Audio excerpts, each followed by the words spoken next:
The plates are not arranged. There's a lot of empty spaces here. Maybe would you call that a small cell network? Yeah. And you see a lot of red cells inside cells. So a lot of space has been created because the cells have dropped out. So this is a form of rejection because there is also an orbital chain. You can see a central valular chain as well.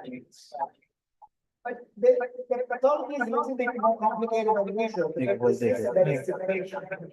You have to assume that there is an element of rejection as well in addition to rejection. But we treat it as a rejection. Yes. I think we're spending a lot of time now because the first slide. So with time we can go on. Video వస్తుంది voice వస్తుంది కదా Is there a mic? వస్తుంది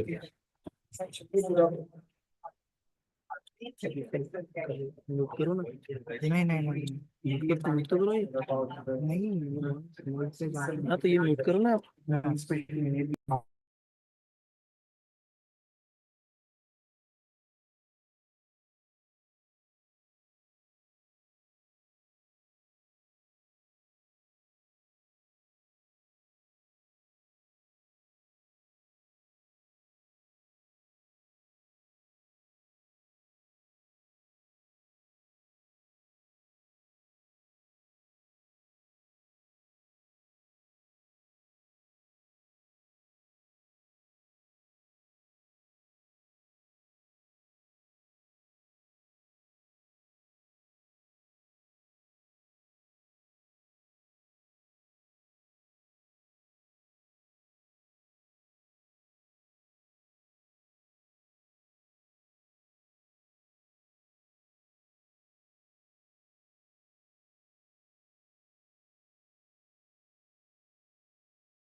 iron to look for iron granules in the liver. These are the routine stains in all the, especially in all the primary liver biopsies or explants. Let's move on, I think. So the points you need to remember, just to repeat: expansion of portal tract, dense infiltration with mononuclear cells, endotheliitis, bile duct ramp damage, and you've got rejection. And the severity depends on how expanded and how infiltrated they are, and whether the central venule area is also involved. So we're not going to go into the staging, but this much I think is good enough for you, and this needs treatment. So if you remember those 4 points, that's good.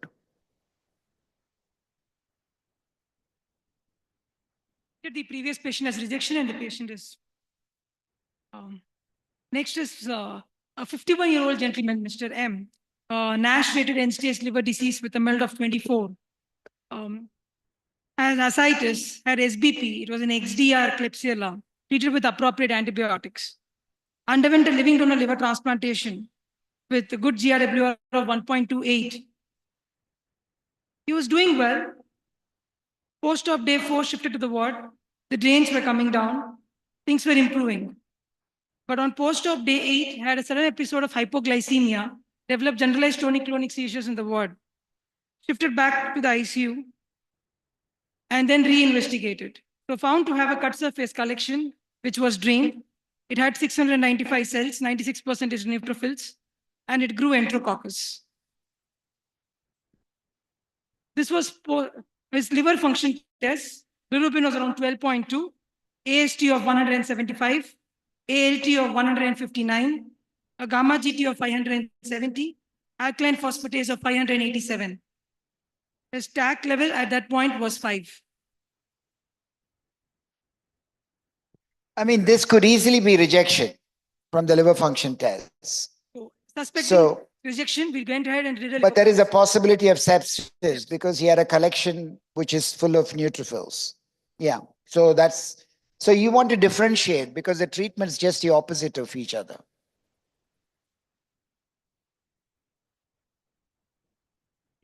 This is the liver biopsy which was done. Again, you can see these multiple cores of liver tissue, linear cores. And here what you see is a different finding what we saw earlier.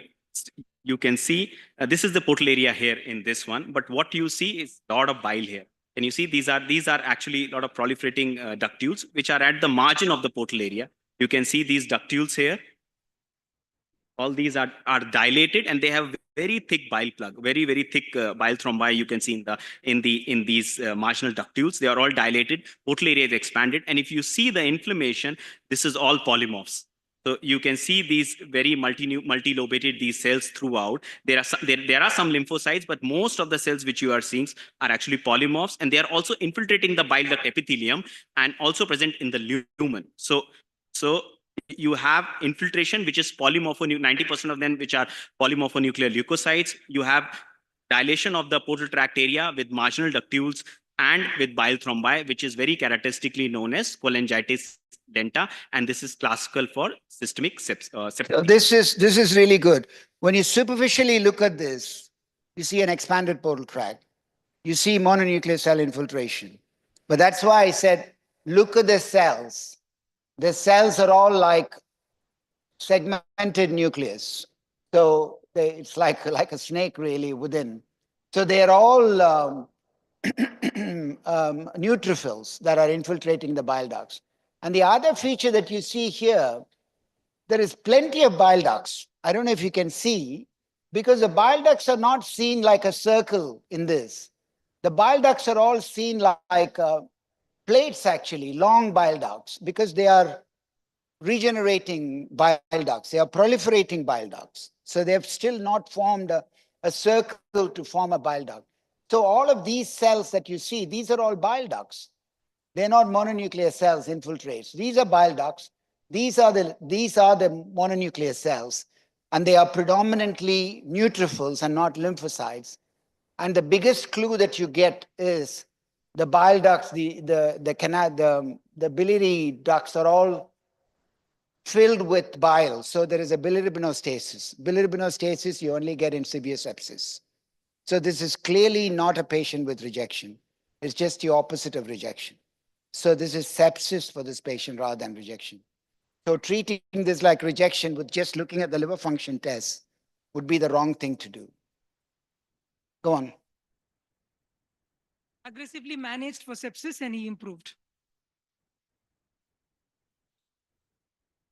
The next patient is Mr. RM. He is a 50-year-old gentleman, hepatitis B related cirrhosis of liver, had an HCC, underwent a resection elsewhere in May 2024 and came to us with recurrence. He decided to go ahead with a liver transplant. And after transplant, was doing well. But around post-op day 10 to 15, started developing a rise in bilirubin as well as liver enzymes. His Dopplers were normal. His stack level was 8.1 on post-op day 15.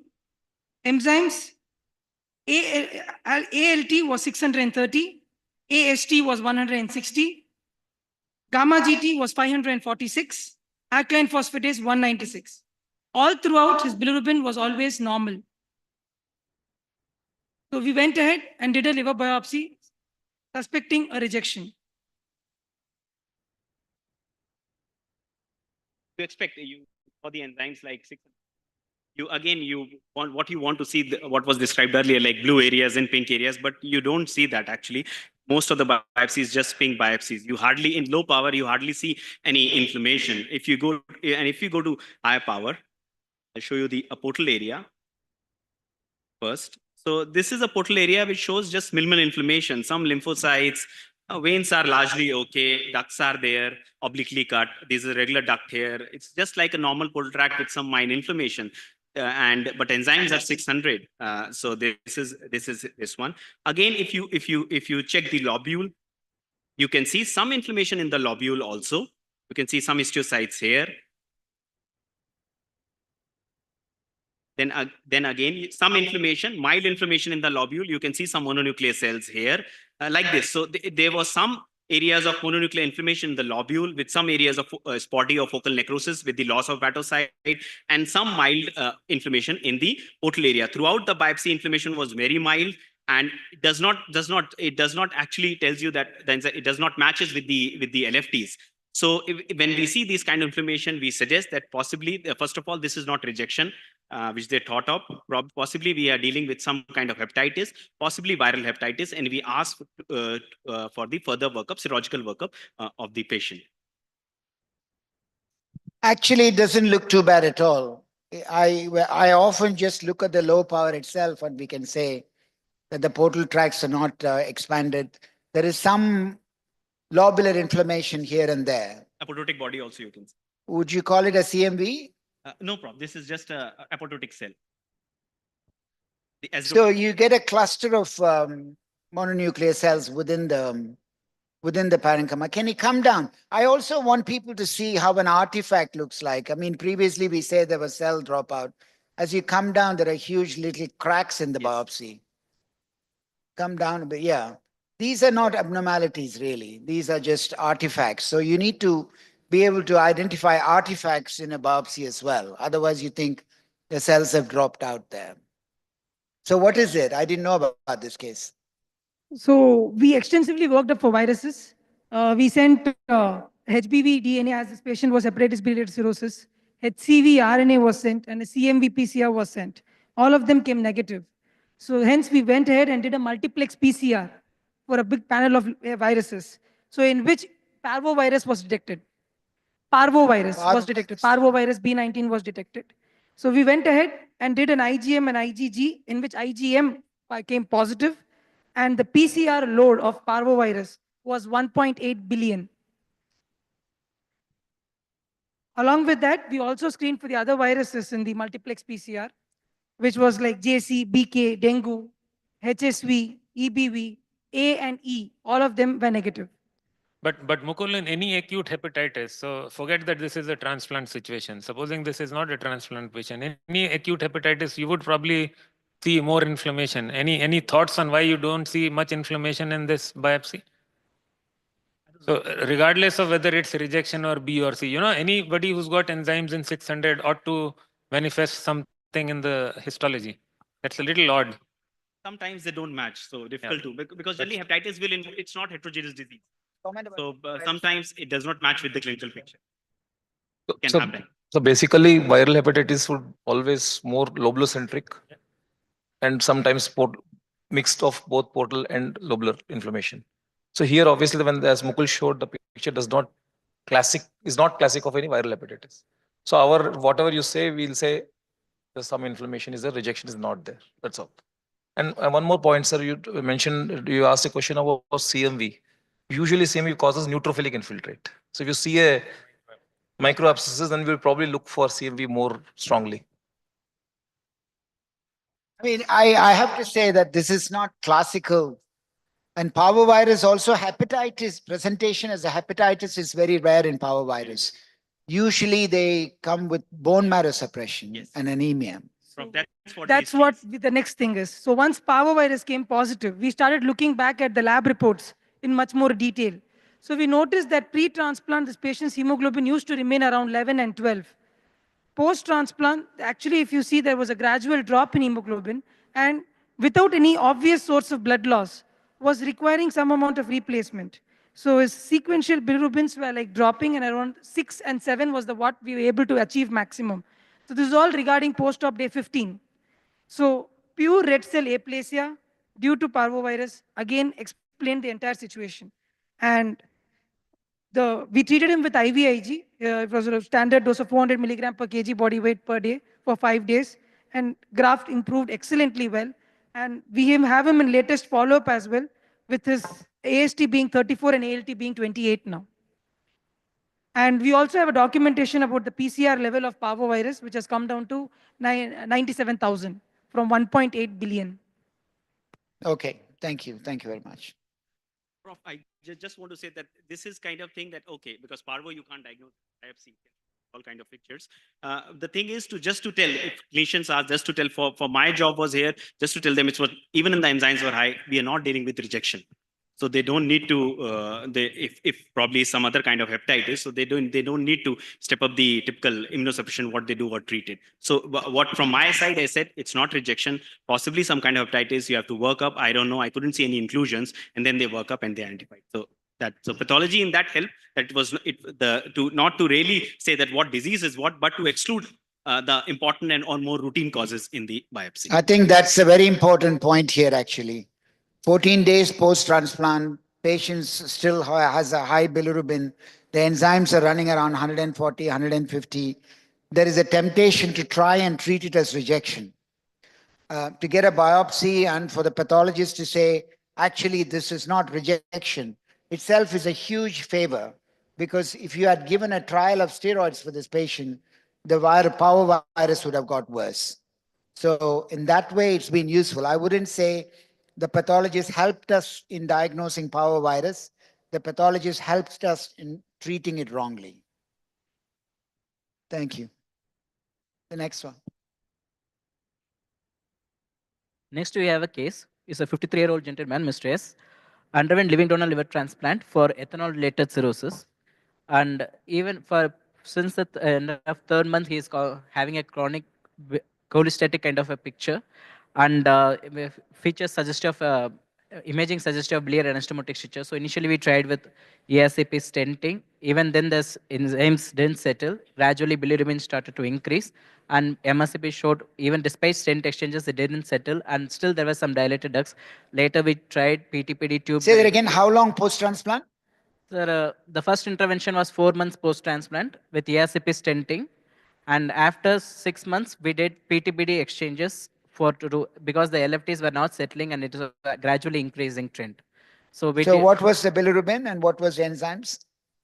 So the bilirubin is 29, AST/ALT 102 and 49, alkaline phosphatase of 215 and GGT of 57. So here is a patient 4 months, 6 months post-transplant, severely cholestatic. We were assuming that it is a stricture, but draining the bile ducts is not helped hugely.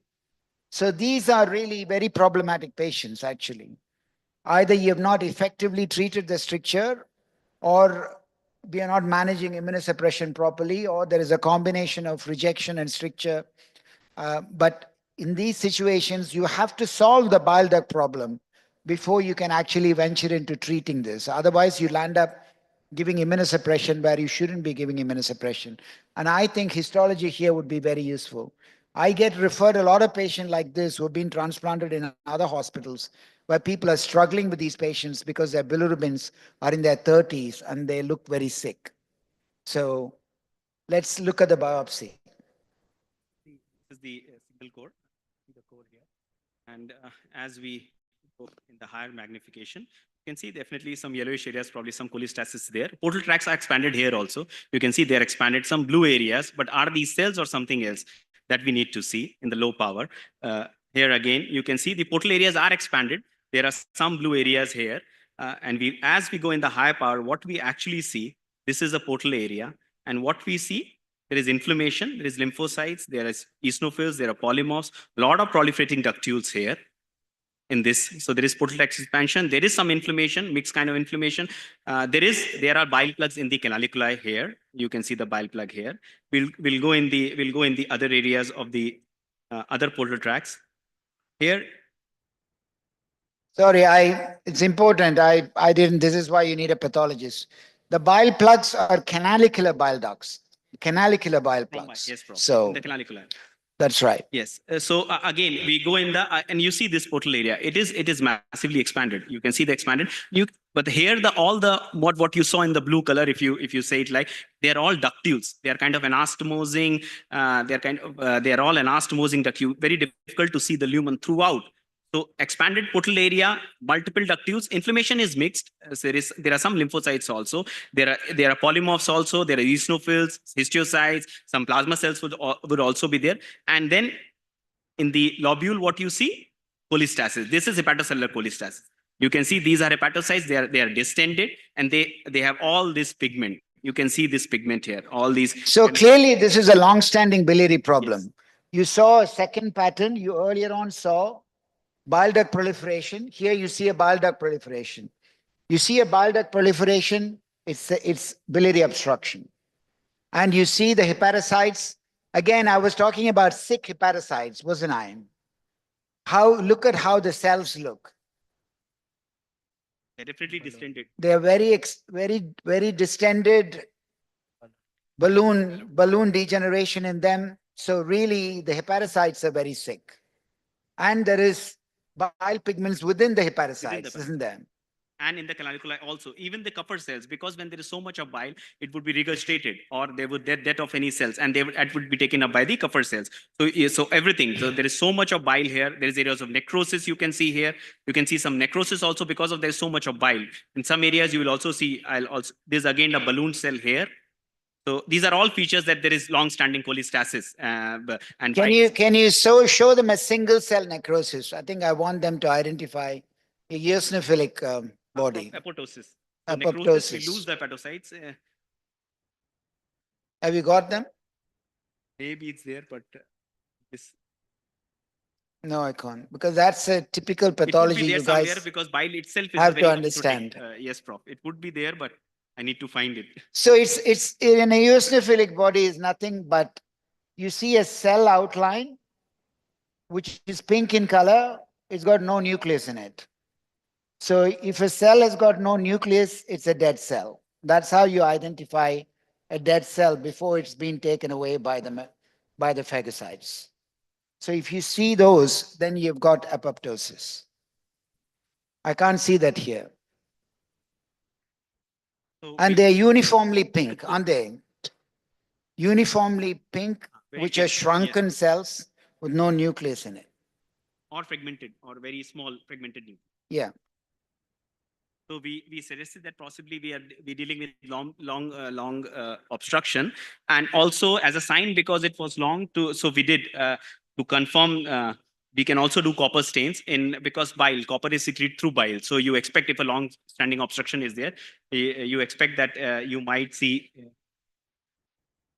some copper also in the periportal area because there is obstruction. All the bile cannot flow out of the liver, and we do this. Rhodanine. So this is important. This is why you do multiple staining. This is an Orsine stain. Rhodanine, Prof. Rhodanine. This is rhodanine? Brick red, Prof. Brick Okay, red, copper. sorry. You don't do Orsine? Orsine we do, Prof. It's difficult to sometime come. Rhodanine is easy to do, and also it gives you brisk appearance of the copper. Okay. So rhodanine shows copper? Yes, this is red copper, Prof. Red granules. All brick red granules is the rhodanine dye which is staining the copper red. So copper is seen like pepper. When you put pepper on your omelette, on your bullseye, how you see the pepper is how you see the copper. And copper is not, copper is commonly seen in long-standing biliary obstruction. So you see that in PBC's patients, you see that in PSC, and here you've got somebody with a large duct obstruction for a long time. And again, this confirms that this is a long-standing biliary obstruction only.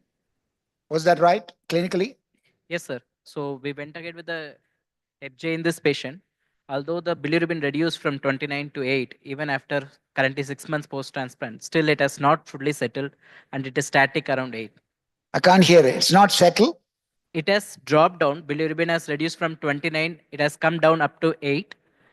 But it has not settled. It is not recovering for the static. This is the current patient. This is the current. Okay. The bilirubin is still 8, but better than before. Okay. Thank you. So also, Mukul, there isn't any other alternate diagnosis in this. So it's only a pure biliary pathology.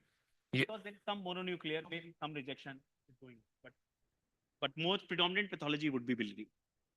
But the bilirubin is settling without escalating immunosuppression. Is that right? Yes. We did a HepJ in this patient. Prof. Pardon? We offered hepatogenostomy in this patient. Oh, we have done a Yes, hepaticogenostomy. yes. Okay. So after that, the bilirubin is dropping. Bilirubin is settling down. Thank you. Sorry, I didn't get that. Okay. All right. Next patient, Mr. G, who was 49-year-old gentleman who underwent transplant for a NASH-related cirrhosis. And the history is similar to this patient. Only thing is, this patient had a hepatic artery thrombosis in the immediate postoperative period. 3 months later, manifested with a cholestatic pattern of jaundice. On imaging-wise, it was non-anastomotic biliary strictures, which was managed with PTPD. And because it required multiple stent exchanges, even then, bilirubin was not settling. Also, he had underlying chronic kidney disease, which has been precipitated because of the recurrent septic episodes. He has developed acute and chronic recurring dialysis.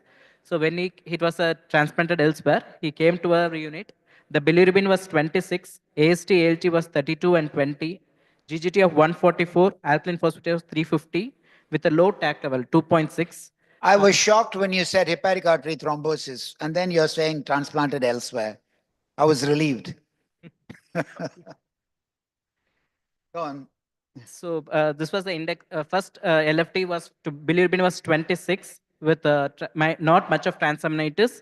GGT was 144 and alkaline phosphatase of 350 with a low TAC level 2.6. Maybe they were maintained because of the CKD part also. He was maintained a low TAC level. So here you've got an early hepatic artery thrombosis. You would expect biliary problem, wouldn't you? Definitely. So what is the LFT now? Bilirubin of 26, Prof. Okay. And AST, ALT, normal, 32 and 20. GGT of 144, alkaline phosphatase of 350, tacrolimus level of 2.6, on Vicelone 10 mg. These were the two immunosuppressions the patient was on. Also was on everolimus. He has also developed, because of repeated septic episodes, acute kidney injury on underlying CKD requiring dialysis. So he's on dialysis now. So with these presentations, he presented to our institute and we did the first biopsy in this case. See, one of the problems with long-standing biliary obstruction is also when they get septic, you're lowering their immunosuppression. So after some times, the whole picture gets confusing. So you get a combination of rejection, sepsis, biliary obstruction. And that's when things start going wrong. So the hepatic artery thrombosis was not treated, yes? It's they revascularize or no no, documentation of it. it's a thrombosed artery. Okay. We don't have any documentation of the re-exploration. Okay. So here we are in a situation, wouldn't you have said the patient requires a retransplant? So first we wanted to know what was in the We biopsy. wanted to know if we can rescue this liver. Okay, go on. Let's see if we can rescue this liver. Got a thin core. For biopsy we have, and what you see, if you go in the high power, definitely you can see some yellowish area, so a lot of bile is there. Metastasis. You can see these are the foam cell clusters in the sinusoids. You can see this big cluster. These are histiocytes, which have a lot of bile, and these are thrombi. These are bile plugs in the canaliculi. These are looking like. So the same picture, bile plugs everywhere, chronic cholestasis with sepsis. So just looking at the lobule, you just see, probably we are dealing with some obstruction or something. So that's why portal area becomes important. So we'll go to a lot of bile you can see throughout the lobule. It's a pan-lobular or pan-acinar bile, and these are sinusoids. But this is the portal area here. So something is missing here. You can see. So you've got a portal tract there, not very expanded, not much of infiltration. There is no infiltration. You see portal venule there, not much of endotheliitis. You see an arteriole there. Arteriole. And the other one is also an arteriole. Yes. There is no bile duct here. There is no bile duct. So this is really a chronic sepsis, and then maybe immunosuppression management. So you get superadded rejection in these patients, which has resulted in chronic rejection. Yeah, is it an evolving chronic rejection, established chronic rejection? What is the definition for chronic rejection? So I think you Features. need to see more portal tracks before we jump to just one portal track not showing bile ducts. How many portal tracks have you got to count before you can diagnose chronic rejection? Guideline says you should have more the merrier, 20, 30, but most of the time. 20 in a needle biopsy. You won't get 20. Yes, Almost like more than 12. More than 12. 12. More than You 12 should is an have ideal 12, biopsy. and at least half of the 12 should have no bile ducts. Yes? Yes. 50. Go on. You tell us. So ba- you summarize how you diagnose chronic rejection to the audience. So basically, there are some injuries which can predispose to chronic rejection, like repeated, you have T cell rejections episodes. So the problem here is repeated episodes of rejection are often missed Yes. because this patient is sick with biliary obstruction. Okay. So the immunosuppression is very difficult to be optimal because you're always worried about sepsis. And if the PRI, well, preservation related injuries is like your cold ischemia time is prolonged more, all these things, there are many predisposing conditions for hepatic artery thrombosis per se. So here, actually, it's very lucky for Mukul to pick up those macrophages. Usually, the macrophages will be seen in the vessels rather than within the sinusoids. It's pretty late. Here, the clue to for rejection is the duct loss, basically. Yeah, it's interesting. You see the portal triad, which is so bland without bile ducts. That is classically chronic rejection. There is no more inflammation. In this patient, there is absolutely no point in trying to treat this as rejection, which will reverse. If you don't have inflammation, do not escalate immunosuppression. Yeah.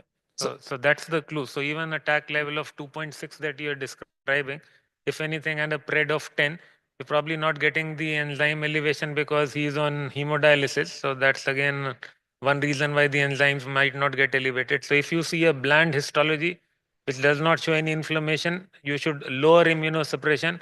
And probably this graft is not salvageable. So you don't want the patient to get septic after the next transplant also. So the aim should be to lower immunosuppression.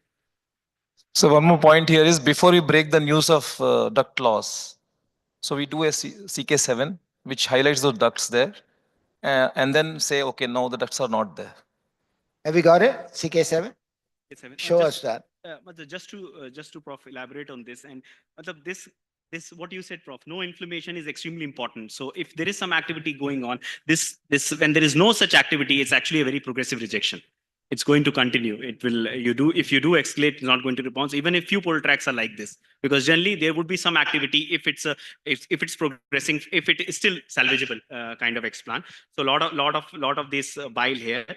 In one portal tract, you can see some ducts. So just to tell you, it's an extremely heterogeneous condition, the chronic rejection. But here you can see duct, but inflammation is still inflammation. You hardly see any inflammation in the portal area, and lot of these cholestasis. And here is probably one of the portal area. You see some inflammation, or you don't see anything here. Maybe a perivenular fibrosis here, and so here is again perivenular. This is again possibly a portal area, vein here, some inflammation, sorry, central vein only. So few portal tracts only. This one. This is a portal tract. Again, you can't see very mild inflammation. So this is a progressive and presence of so much of bile with foam cells. That's a progressive rejection. It's a very sick looking liver with all those bile plugs. Okay, so this is your Yes, Prof. CK7. CK7 just to show that there are some metaplastic hepatocytes here, but I don't think we can really see ducts here. They are just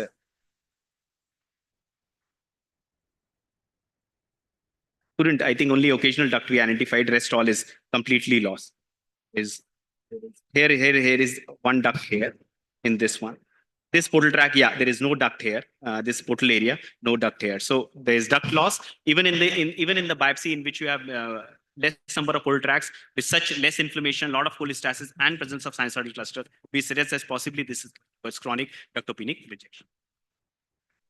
What happened to the patient? So we did a combined liver kidney transplant in this patient because of the chronic rejection, and we also have an explant biopsy also. So one small question, like this when it comes, so do we need some quantification of how much is the ducts there? number of. Not really. fluids. I think this is clearly clinically an unsalvageable situation. If this patient has had an inflammation, then I would have tried to treat it and waited for a period of time. Without inflammation, there is no point in with that bilirubin. So this is the explant. Is the explant liver? Yes. Extreme- So what did we not see in the biopsy? I don't know if you're going to show. So chronic rejection is no inflammation. 50% of the portal tracts have got no bile ducts in it to diagnose chronic rejection. But there is one more component of chronic rejection that we did not discuss. Obliterative arteriopathy. Obliterative arteriopathy. So we did not see in that histology arteriopathy. That is also a component of chronic rejection. Can we show that in the explant? This explant is another patient, but is it showing the arteriopathy? These are normal arteries. Okay. All right. So you see that in large hilar vessels, not seen in these small arteries. Okay. So it's just to show you that actually in this explants, all the portal tracts didn't show any duct. So more than, even if you saw one duct in 2-3 portal tracts, which you saw in needle biopsy, this explant throughout did not show any duct. You can see just a little thickened arteriole. You can see a little thickened arteriole here. There's the portal vein fibrosis, and you can see small arterioles here, but no duct. Again, you go there. So throughout the explant, lot of cholestasis, and complete this more than 50% of the explant didn't show any duct. So it's a typical case of chronic ductopenic rejection, which is retransplanted. Thank you. Can we go on? Shall we move on a little faster? I don't know how many. Are we overrunning? The organizers are thinking we are overrunning. You want to finish it? Just arteriopathy. Pardon? Can we have one more case? Okay. I'm sorry, the pediatricians had a case that we got to exclude them. What is the next case? Pardon? The PSC, recurrent PSC. Okay, just show the recurrent PSC. Okay, that will be fine. Have we taken 1 hour 45 minutes already? More than that, sorry. So in the meantime, I'll just say it's a 29-year-old guy whom we did a transplant 7 years ago for a primary sclerosing cholangitis. We did a living donor liver transplant with hepaticojejunostomy. 2 years down the lane, he developed anastomotic stricture, which has been managed with PTPD and stent exchanges, initially improved, but every year he has to present with cholangitis again and again. There were 4 distinct episodes So of... I'll summarize. I know this young man, 7 years post-transplant now, had biliary, we thought had biliary issues, had many stents put in, but he's a PSC and now has developed a recurrent PSC. So can you show us the histology of recurrent PSC? This was transplanted done years post PSC. It's a retransplant. Just to show you, this I'm showing you the hilar area. You can see the large vessels here, arteries here. You can see the nerve bundle. So we are dealing with the large hilar or large portal tract area. Show them a nerve bundle. I want people to be able to identify a nerve bundle in the future. So you'll only see that in hilar sections. So that's a nerve bundle. So this is very relevant in cholangio, where you'll have tumors infiltrating into this. That's where they talk about perineural invasion. You look at this to identify glandular cells. You actually will see glandular cells within infiltrating a nerve bundle in a patient with cholangio and PSC. Here we are just going to see a bile duct, a typical finding of PSC in a bile duct. So this is a large bile duct. You expect to see, actually, if you see this bile duct, you can see a lot of fibrosis around. You can see it's very, very thickened fibrosis. And this fibrosis is not a regular fibrosis. Some fibrosis is there in a large, some collagen you are going to see in a large bile duct, but this is not a regular fibrosis, because what you can see here is this is possibly the normal lining columnar, but you see in this area. So there is atrophy. So this area, you can see the partial atrophy. You can see the cytoplasm too much here. You don't see any very minimal cytoplasm here. So this is a typical fibro-obliterative lesion in a large bile duct in a case of recurrent PSC, in which you can see this kind of running around fibrosis. This collagen is there, which is running around it, a fibro-obliterative lesion, and you can see the duct cells which are showing atrophy of the duct cells or atrophy of the epithelium. So this is... So onion skin appearance of a large bile duct is diagnostic of PSC. I think we end there. Is that okay? I'm sorry for the guys who are waiting with other cases. They have not given us. I asked for 2 hours to Madhu. He didn't give me 2 hours. Gave me 45 minutes. Thank you very much.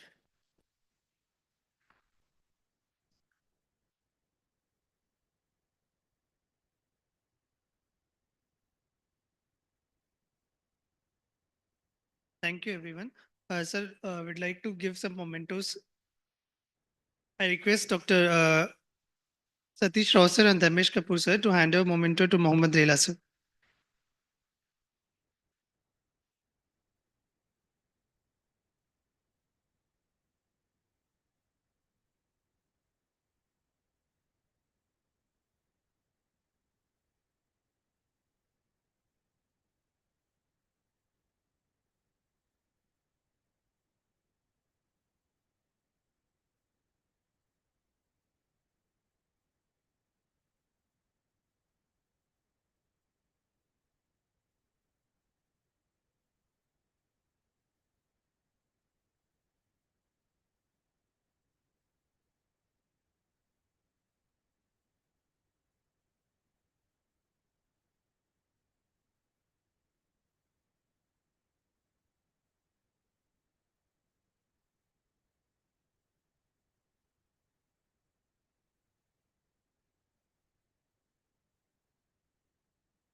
Thank you, everyone. Moving on to the next session, I would like to call Dr. Neelam Mohan, Dr. Anil Dhawan as the session directors as well as chairperson for the next session. I would also like to call Dr. Venkat Fani Dhruwasula, Dr. Vishnu Biradar, Dr. Sahana Shankar,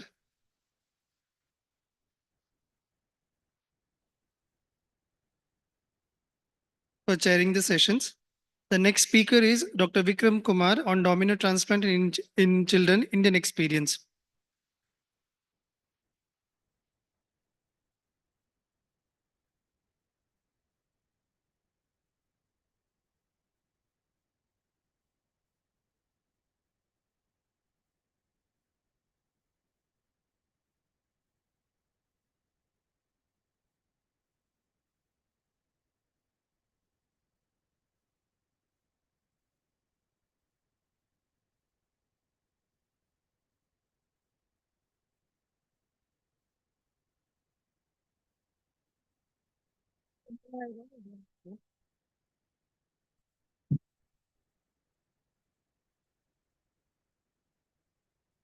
So now we start with very interesting, the pediatric sessions. People who are the future and mean the world to all of us. So we have Dr. Vikram, who's the hepatologist at Max Hospital, Saket, Delhi, and he's going to talk on domino liver transplantation, Indian perspective. Thank you, Dr. Neelam, for that introduction. Good afternoon, everyone. Today, talk that I'm going to have is on domino liver transplant, and I'll be focusing on the Indian perspective. Basically, in this presentation, I'll be describing what domino transplant is, and then later on, moving on, I'll tell what all patients are considered as the donors for domino, and then I will briefly describe about MSUD, and then I'll be describing 2 papers from India which have the case series of domino. So, what is a domino transplant? In domino transplant, what is done is that any patient who requires a transplant, his liver is not discarded, but his liver is used to be given to another patient who needs a transplant. These are very specific kind of patients in which their liver can be used further to be given to any other patient who needs a transplant. So this sort of a transplant is known as domino transplant. Here you can see in this diagram that the patient is of a metabolic liver disorder. He needs a transplant. and he will get correct, his metabolic error will be corrected after the transplant, but his liver is okay to be given to anyone else. So that patient who receives this kind of liver is known as the domino recipient. Now, who are the suitable donors? Most commonly now, the MSUD patients are considered to be the suitable donors for the domino transplant. Earlier, in 1995, when the first domino transplant was done in Portugal, they used the liver of familial amyloidotic polyneuropathy patients, FAP patients, and these livers were given to patients who had malignancy. This was the reason behind this was that the patients who had malignancy and required transplant, they would not get into the list of the disease donor because of their contraindication of having a malignancy. And this was tried in 1995, and they got success in doing so. There are other diseases also in which the livers can be taken, like acute intermittent porphyria, there are methylmalonic acidemias, propionic acidemias, but they should come with very high risk consent from them that they can, the patient who gets these livers from these patients, they might get the disease themselves. So this should be very clear in clearly counseled to the patients who receive such kind of dominoes. But in case of MSUD patients, the donors, the livers from the MSUD patients are absolutely fine. It has been seen that the liver given from an MSUD child to another child, the child who gets this liver from the MSUD child does not develop MSUD at all. Now, let me just briefly discuss what MSUD is. This is a disease, it's a genetic disease, and it has a recessive inheritance. And the mutation is in the gene which produces BCKAD enzyme. Either this enzyme is absent or very present in very small amount in these patients. So what happens because of the defect in the enzyme or the deficiency of the enzyme?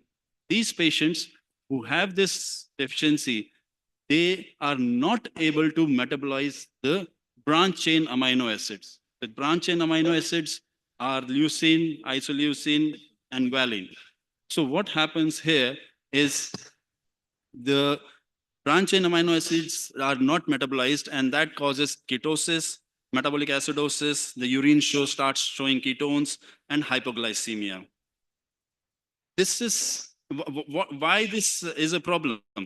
The issue is that these patients cannot take normal protein. They have to be given specialized protein in which the the branch chain amino acids are not present. So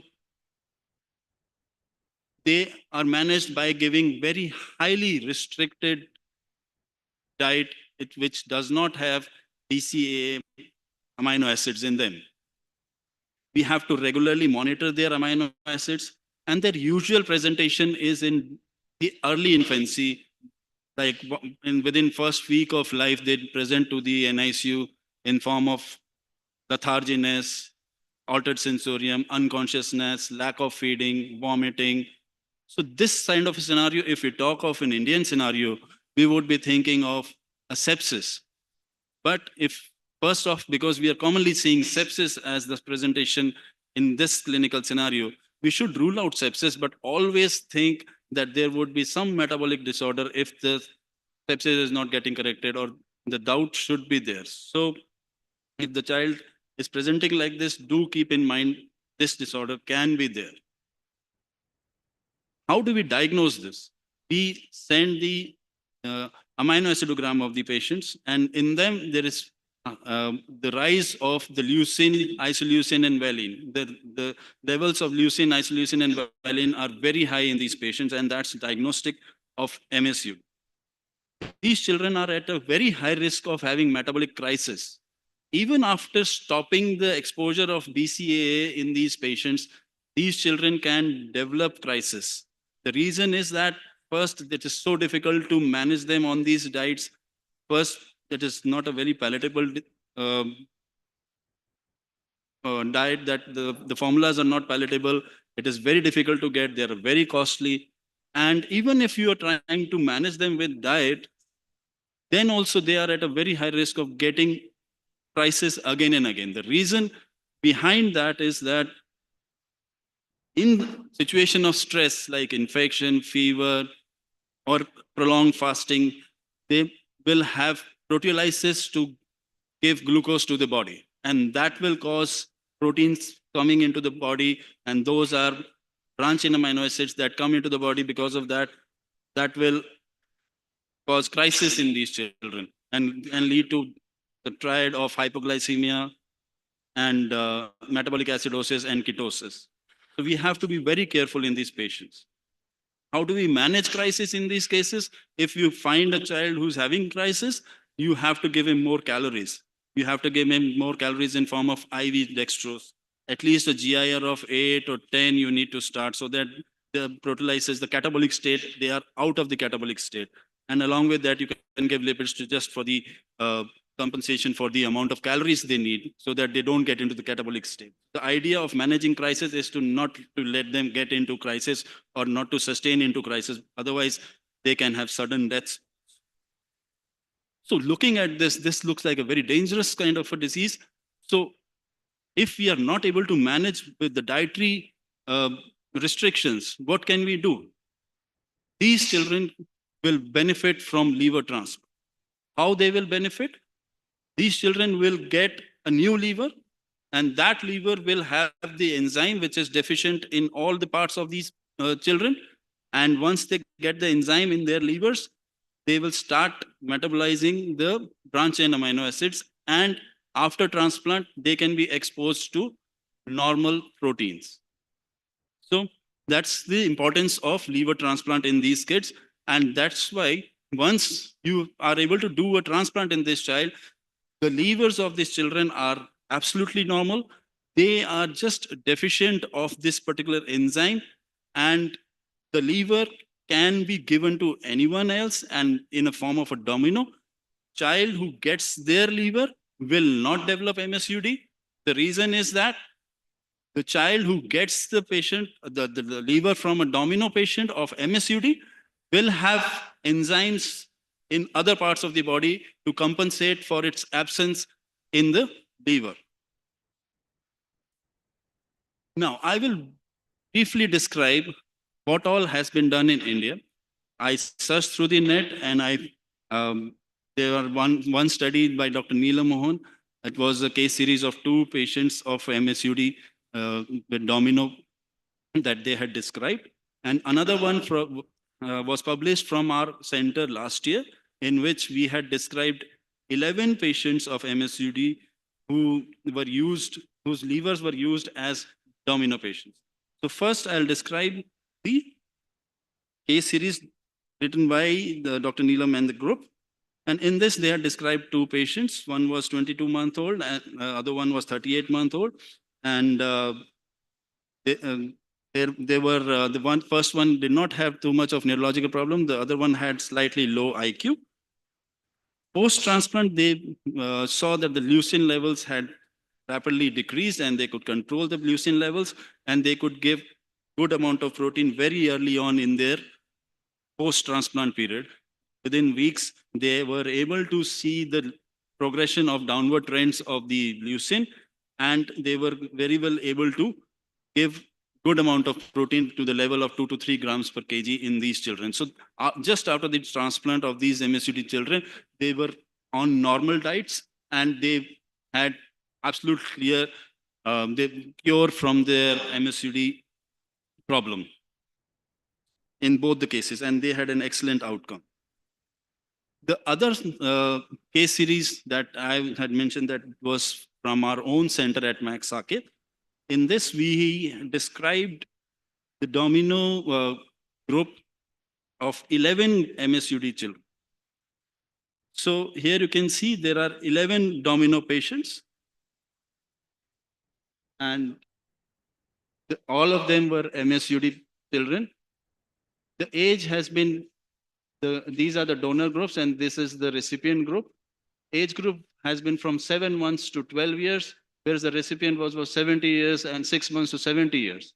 And you can see here, one important thing is that the diagnosis of the patients who received their domino levers from the MSUD group, it was not only biliary atresia.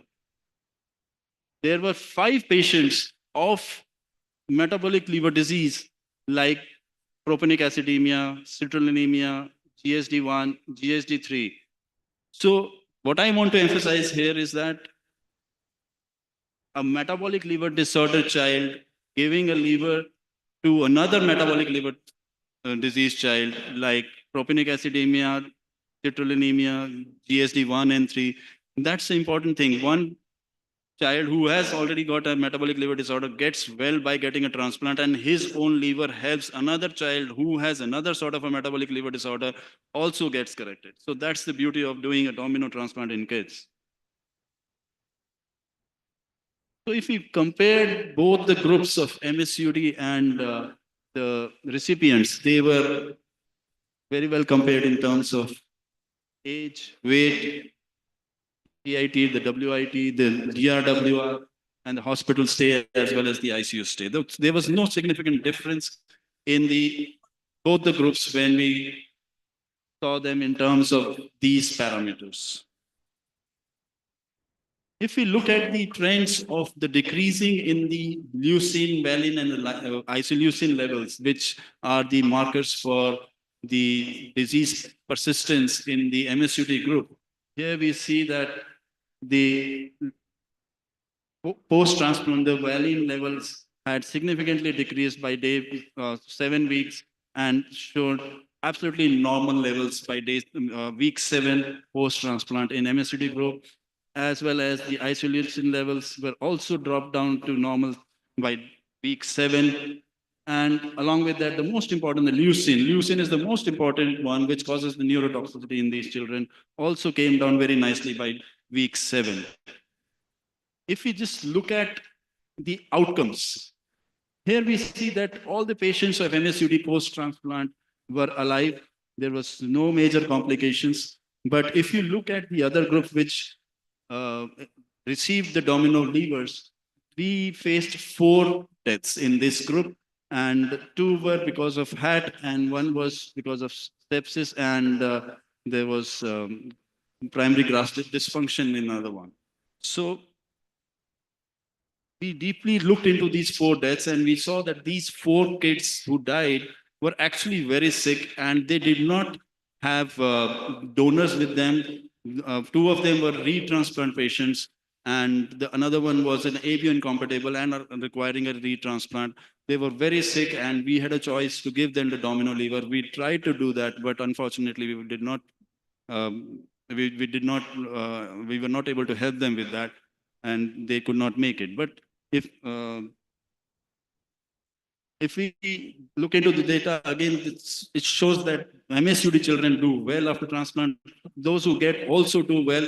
It's only that the selection of patients, if that is good, they are not too sick, they will do well. Now, extending into further in last 1 year, after those 11 transplants, we have done 10 more transplants. So overall, we have done 21 domino transplants, and we have been able to help 23 recipients. 2 transplants were split transplants. So 21 livers from MSUD children were given to 23 recipients. And so there were 2 split transplants. We had overall out of 44 transplants, we had 4 deaths. And so there was a success rate of more than 90% in them. The major complication that we saw in our group was the HAT and primary graft dysfunction. So what is the benefit that out of domino liver transplant? It adds on to the donor pool. We don't need a donor for one of the child. And it decreases the waiting time. If the child is on waiting list of a diseased donor, he can get a donor from a domino group. And it's cost effective because 1 surgery is prevented. There are 3 surgeries altogether happening at the same time, but 1 surgery is prevented. 1 donor does not get cut, and the less infrastructure is used. So I would be very happy in showing few of those patients. These were the group of patients in which a 6-month-old child gave to a 4-month-old child. And another one, this was a 5-month-old child. Dr. gave to a Vikram, 3-month-old child. So we just finished. So this is the last slide. Thank you so much. And this was our experience. And I just elaborated what the Indian data is there. I would like to open the house for discussion. Yeah, any the questions we will take at the end of the few more topics. Okay. Yeah. Thank you, sir. Thank you so much. So the next speaker is Dr. Vipul Gautam, who will be enlightening us on the newer biomarkers and non-invasive test for graft rejection in pediatric patients. Dr. Vipul, please. Dr. Vipul is a consultant pediatric hepatologist at Max Hospital, Saket, New Delhi.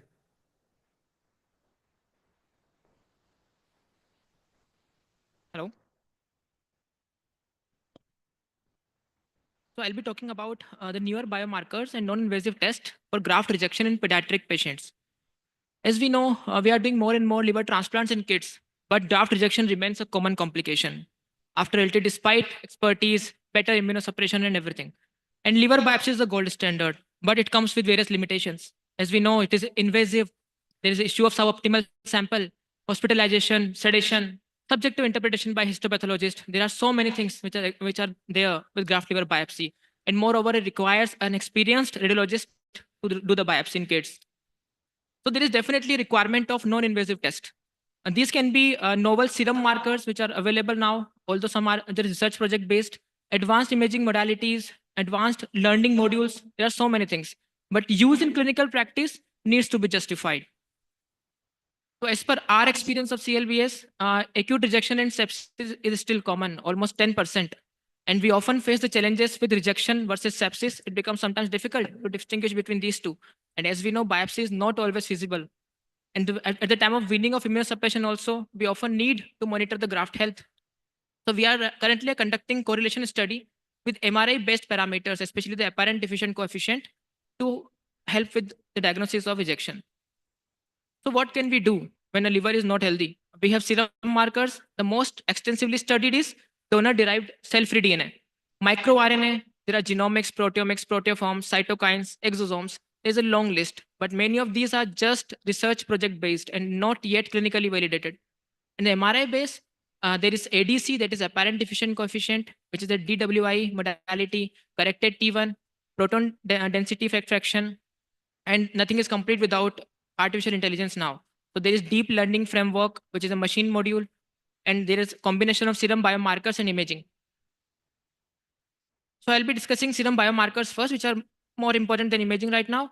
And it detects early signs of rejection by reflecting the evidence of immune activation, inflammation, and hepatocellular damage. It also enables personalized immunosuppression module management. The most important and most extensively studied is donor-derived cell-free DNA. There are more than 25 studies are available till date. And the first study was done in 1998. The concept arose when male organ was transplanted in female patient.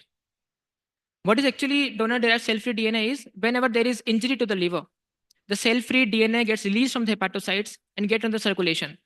And we can calculate the percent by subtracting this fraction from the overall. So there are various methods to diagnose, to identify the cell-free DNA. The most extensively used is qPCR and the digital droplet PCR. And there are more than 20 studies available till now. These are the recent ones, especially in the pediatric population.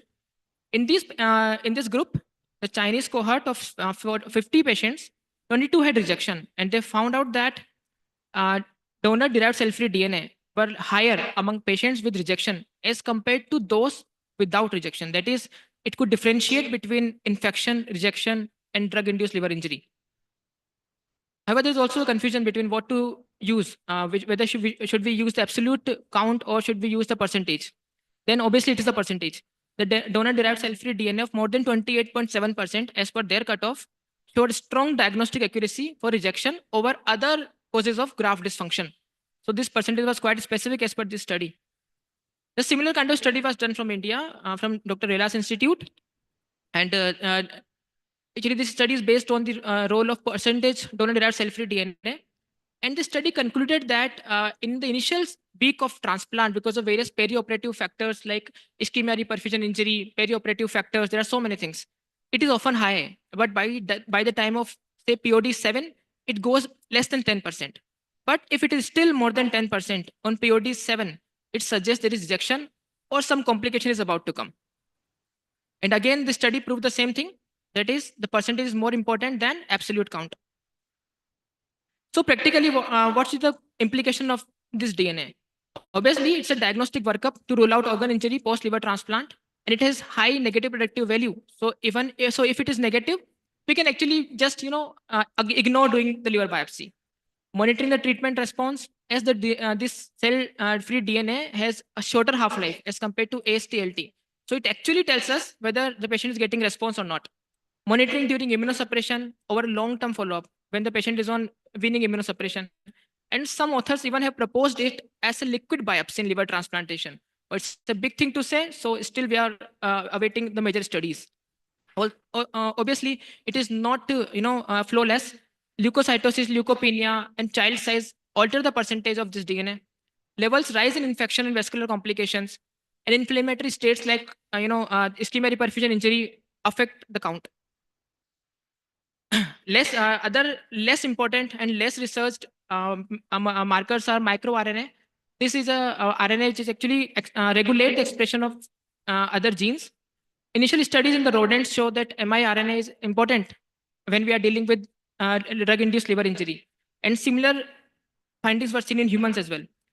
So later on, some studies were published from Netherlands and then from US, where microRNA 122, 483, 885, there are several kinds of microRNA, which are found to be associated with acute cellular rejection. But these are mainly research project based and not clinically validated in pediatric population. Similarly, there are blood-based genomic markers. This Levitsky et al. Group from Chicago initially presented and proposed a 36 gene panel expression. And they proposed this gene actually changes the expression almost 100 days before the actual rejection develops. But this 36 gene expression was not performing well in discriminating between various type of graft dysfunction. So 2 years later, the same group republished data with 59 gene signature. And this time, this was better than before and could differentiate between various types of graft dysfunction. Other than there are various proteomics, there are proteoforms, there are so many things that are actually right now research is going on to identify the rejection. There's also exosome. Exosome is nothing but it's a part of the cell which comes out during the injury, and exosomes and their contents, particularly galectin-9, were identified as biomarker for ACR. Again, research-based, not clinically validated. And as I told the initial, nothing is complete without artificial intelligence. So there are deep learning frameworks. Machine learning modules have been developed. This study was published in Lancet in 2023 last year. And in this, the Canadian group analyzed the data of almost 2,000 liver transplant patients. And they developed a machine learning module. But this was not a very good model because the results were not as good as FibroScan. In a subgroup of patients with transient elastography results, this machine learning model was not significantly better at detecting fibrosis. Similarly, there was a specifically for pediatric population, a PT life scoring system was developed to identify this fibrosis basically. It is not for the rejection part, but for the fibrosis. And based on 3 biomarkers, they developed a very simple formula, which anybody can use on bedside. And they identified that this formula can actually predict the graft fibrosis, and we can avoid doing the biopsy. So now coming on the imaging-based evaluation, obviously MRI is a coming modality to identify rejection. The most important parameter which is now used is ADC, that is apparent diffusion coefficient. This modality, especially with the B600 and 800 value, can differentiate between various kinds of graft dysfunction and can help in identifying the patients with rejection. There are various studies nowadays coming on it. This study specifically in 2018 from Taiwan actually did this study on B600 and 800 and found out that B800 ADC has a potential to have a grading of differential diagnosis of the severity of liver graft rejection. After this study, the MRI has come into the picture, and many centers are now using MRI to assess the graft health. As we can see, as compared to the non-rejection, the rejection group has significantly lower B value. This is the recent study published this year in liver transplantation from multicentric cohort from Europe, and they analyzed using MRI serum based score. That is, they use multi-parametric MRI and also the serum based parameters. In this study, they used 52% of patients as a routine protocol biopsy, while 48% had biopsy for suspicion of pathology. And they identified that based on this formula, they can actually rule out if there is requirement of biopsy. It has more of a negative predictive value than positive. If the serum markers, especially they used AST, LT, GGT, if it is less than 2 with corrected T1, that is a MRI modality, less than 800 and PDFF less than 5%, indicating normal liver health. In this condition, we can skip doing the biopsy. And the other way around. If it is more, then we have to get the biopsy done. So this corrected T1 and PDFF actually differentiated between the low risk and high risk group. So take home message, as we know, liver biopsy is the gold standard. It is everywhere, but it is not feasible in clinical practice. It has various limitations. Non-invasive biomarkers and imaging look promising for graft management. There is definitely need for prospective and randomized trials, especially for the pediatric population, because most of the studies I mentioned here are from adult data. And donor-derived cell-free DNA is definitely going to be a new tool, but it again needs validation in external cohorts, and MRI-based modalities also need validation in larger cohorts. Thank you. Thank you for sticking to your time. As we'll take, and very rightly said, the DDC DNA is what everybody is looking for. And I guess both the Rela Center and our place, we have had some studies. So we'll take that at the end. We'll invite the next speaker for now. We have PSC Mimics, Naresh Shanmungam from Rela Institute. Small announcement, fellow symposium is also started.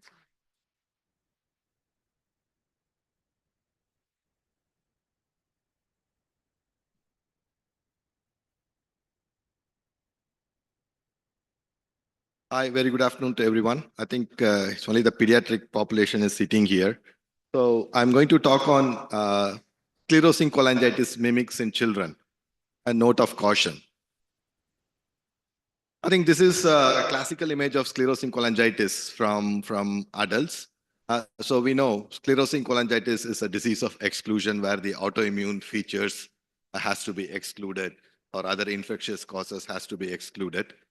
But when it comes to children, we have other conditions which can mimic sclerosing cholangitis.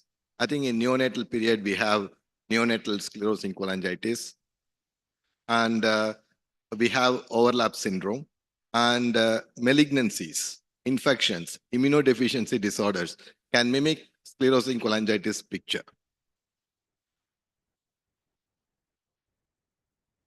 So of all these things, I'm going to talk on only two things. One is neonatal sclerosing cholangitis, and the other one is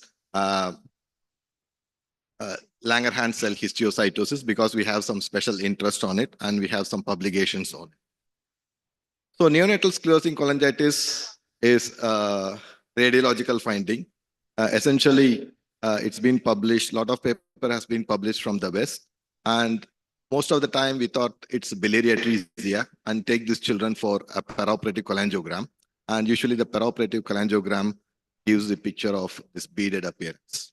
And most of the time it is associated with other anomalies. And there is one association called niche syndrome where they can have congenital ichthyosis. And most of these children will go for secondary biliary cirrhosis and ultimately requiring transplantation. Then comes to a note of caution. So this is a real case. We had a 6-year-old child from Sri Lanka. At 4 years of age, the child had abdominal distension for which ultrasound was done, and it showed an enlarged liver. They did an MRCP which showed some dilated, beaded appearance. They thought it's sclerosing cholangitis. They did autoimmune screen. They have done genetic workup. Everything seems to be negative. A biopsy has been performed and has been reported as perifibrosis congenital hepatic fibrosis.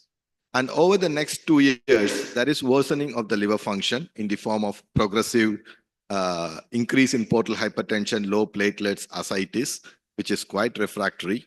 So the child came for liver transplantation. So we did the workup again. We found out there is nothing specific unusual in this child. So we labeled them as sclerosing cholangitis, and we did transplant.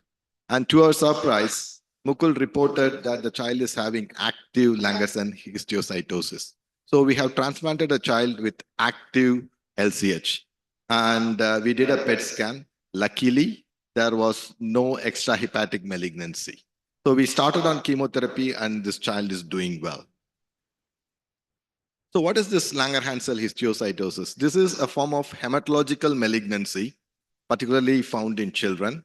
And one of the important thing about this condition is that it can self-resolve.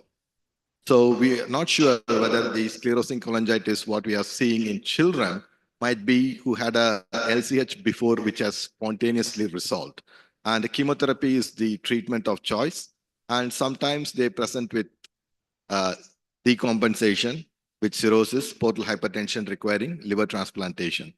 And at present, the Hematological Society don't have a specific protocol for treating these children with hepatic LCH. So the presentation can be a compensated chronic liver disease or a decompensated liver disease. Compensated, they can have jaundice, variable amount of cirrhosis with normal albumin and normal INR. And on biopsy, they can have active disease, which requires chemotherapy, or a burnt out disease.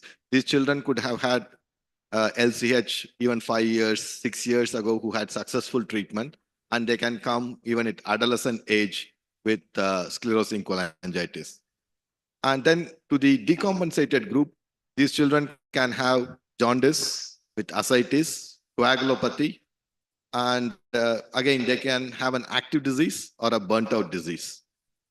Some of the children who starts as a compensated chronic liver disease can progress to decompensated state with chemotherapy. And the problematic group in this one is the one with decompensated CLD who has an active disease, where it's very difficult to treat with chemotherapy, because once we initiate chemotherapy, they might die off. So this is CD1A staining, and what you can see, the brown colored dots are the histiocytes, and which is a specific marker for LCH. So we have been working on this for some time, and we have fewer publications. And more recently, we have come up with an algorithm to treat these children.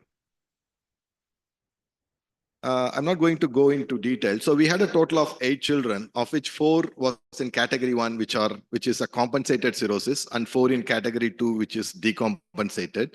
And the manifestation can be from the skin with scalp seborrhea, skin lesions, lymph node, bone. So the sites of involvement are different. And the standard therapy is vinblastine based. So they give blocks of 6-week block of vinblastine, 2 cycles, 2 blocks, and then they reassess whether the disease has resolved and then change the chemotherapy. So when this vinblastine based therapy is given to the stable children, they tolerated well, and then we managed to get on with the transplant.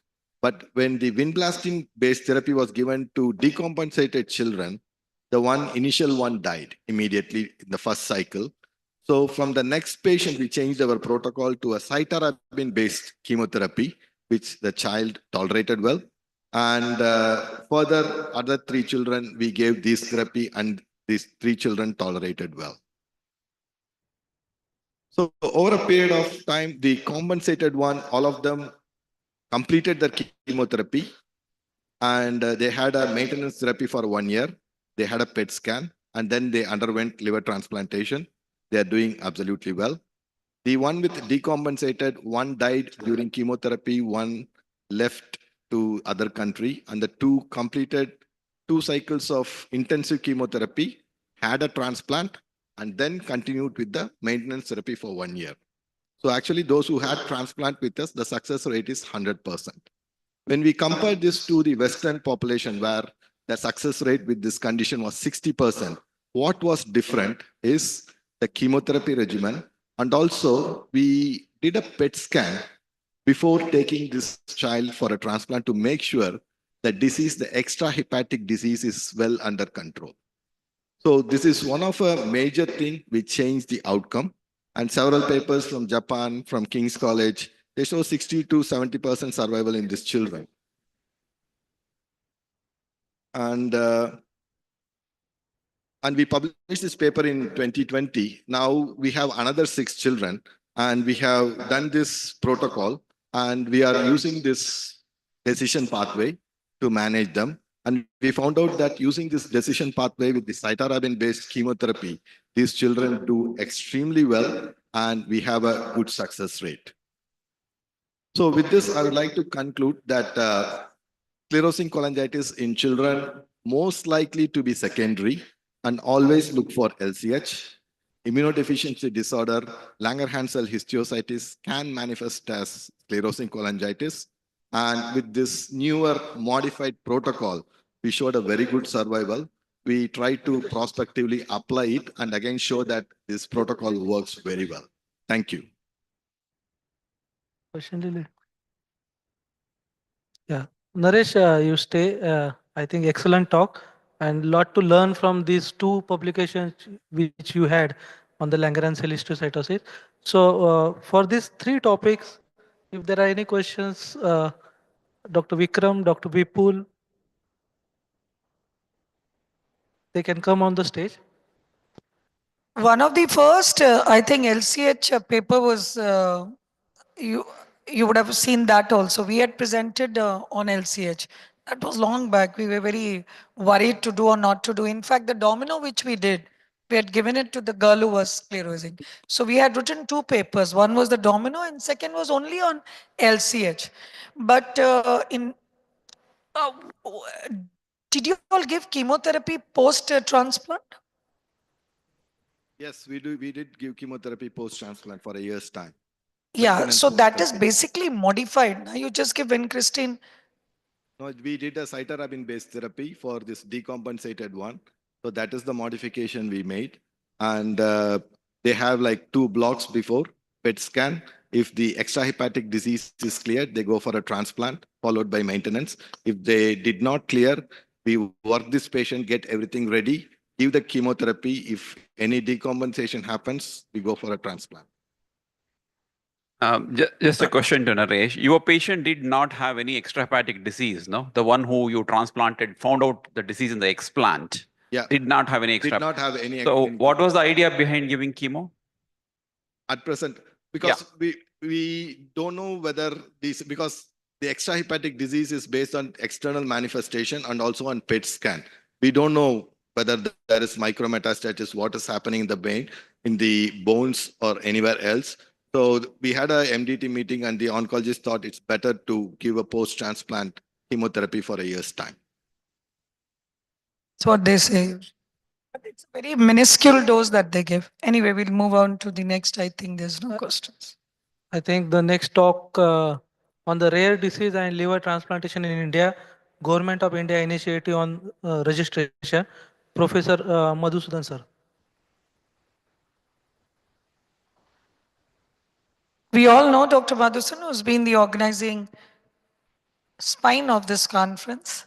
And he's from Osmania General Hospital. And a couple of you who wouldn't know, I'm an Osmanian. So he's in the same hospital that I graduated from. Thank you, madam. Thank you for the introduction. Good afternoon, respected chairpersons and my dear friends. So why is important? Because rare disease is rarely seen. So it occurs in 5 to 6% of the population. Naturally, they will be neglected. So any of the government, I will going to tell about what is the status of US, UK, and WHO status. The rare diseases, they never allocate some budget for them. So they call as a orphan disease also. So they naturally research also will not be that much. But as a every human being has a right to live. So the problem is UK and US also just in a 2020, they made some data and there is some fund allocation for their treatment purpose. As you know, some of the rare diseases needs a huge cost for the drugs. So not everybody can afford. So there is a question of assistance, how to get it, either has to do government or you should get it fund from the uh, social activities fellows or crowdfunding. So government of India also, because very frequently coming in a press, very frequently coming in the media. So my son is having some myelopathy or muscle disorder. The drug is costing 6 crores. So where should I get? So one day, government of India also, why can't we, how many disease will be there in a rare disease? Can we have a data? Surprisingly, they circulated data to all medical institutions like AIMS, PGI and government institutions. Nobody is having a data because it's a rare disease. Nobody is reported that. So I was also one of the invitee in that. So what government of India made some initiative about rare disease, I'm going to tell. So in United States also, they made an act. So what is the percentage of rare diseases? It depends upon the site to site. So if it is in the US, it is 1 in 115 and 1 in 500. So same thing if it is in Japan, 1 in 2,500. If it is in Europe, 1 in 2,000. So roughly it is going around 1 in 1,000 to 1 in 2 lakhs. So these are the data I collected from the WHO. So there is no clear definition about how much is called as a rare disease. So this is the data WHO is giving about rare disease. So if you look at also, so-called developed countries also, they never looked for the rare disease fellows treatment. So all of the acts started, if you take in United Kingdom also 2020. If you take in the US also, they are started in 2002. Naturally, in India also, it started a little late. So people, how to give attention to this disease. So they made a public awareness about like Women's Day, Men's Day, you know that. So why can't we make a celebrate about Rare Disease Day? So last day of the February, the WHO declared as a Rare Disease Day. So supposed to be if it is comes on a leaf year, that is 29th of the February, we should label as a rarest disease of the day. So what this rare disease initiation will do? So they make one is patient assistant programs, that is a treatment for a medication, diagnostic purpose like genetic assessment, various etc. Or you have to maintain a database. Then where should send these patients? So create a center of excellency. Then simultaneously do research, any alternative treatment available, any permit. So the government of India is also conducting along these 4 criteria, look into that. Can we do in India? So in 2024, in August 9th, the government of India published in a gazette. So they says that we have a 63 rare diseases were included at present in government of India database.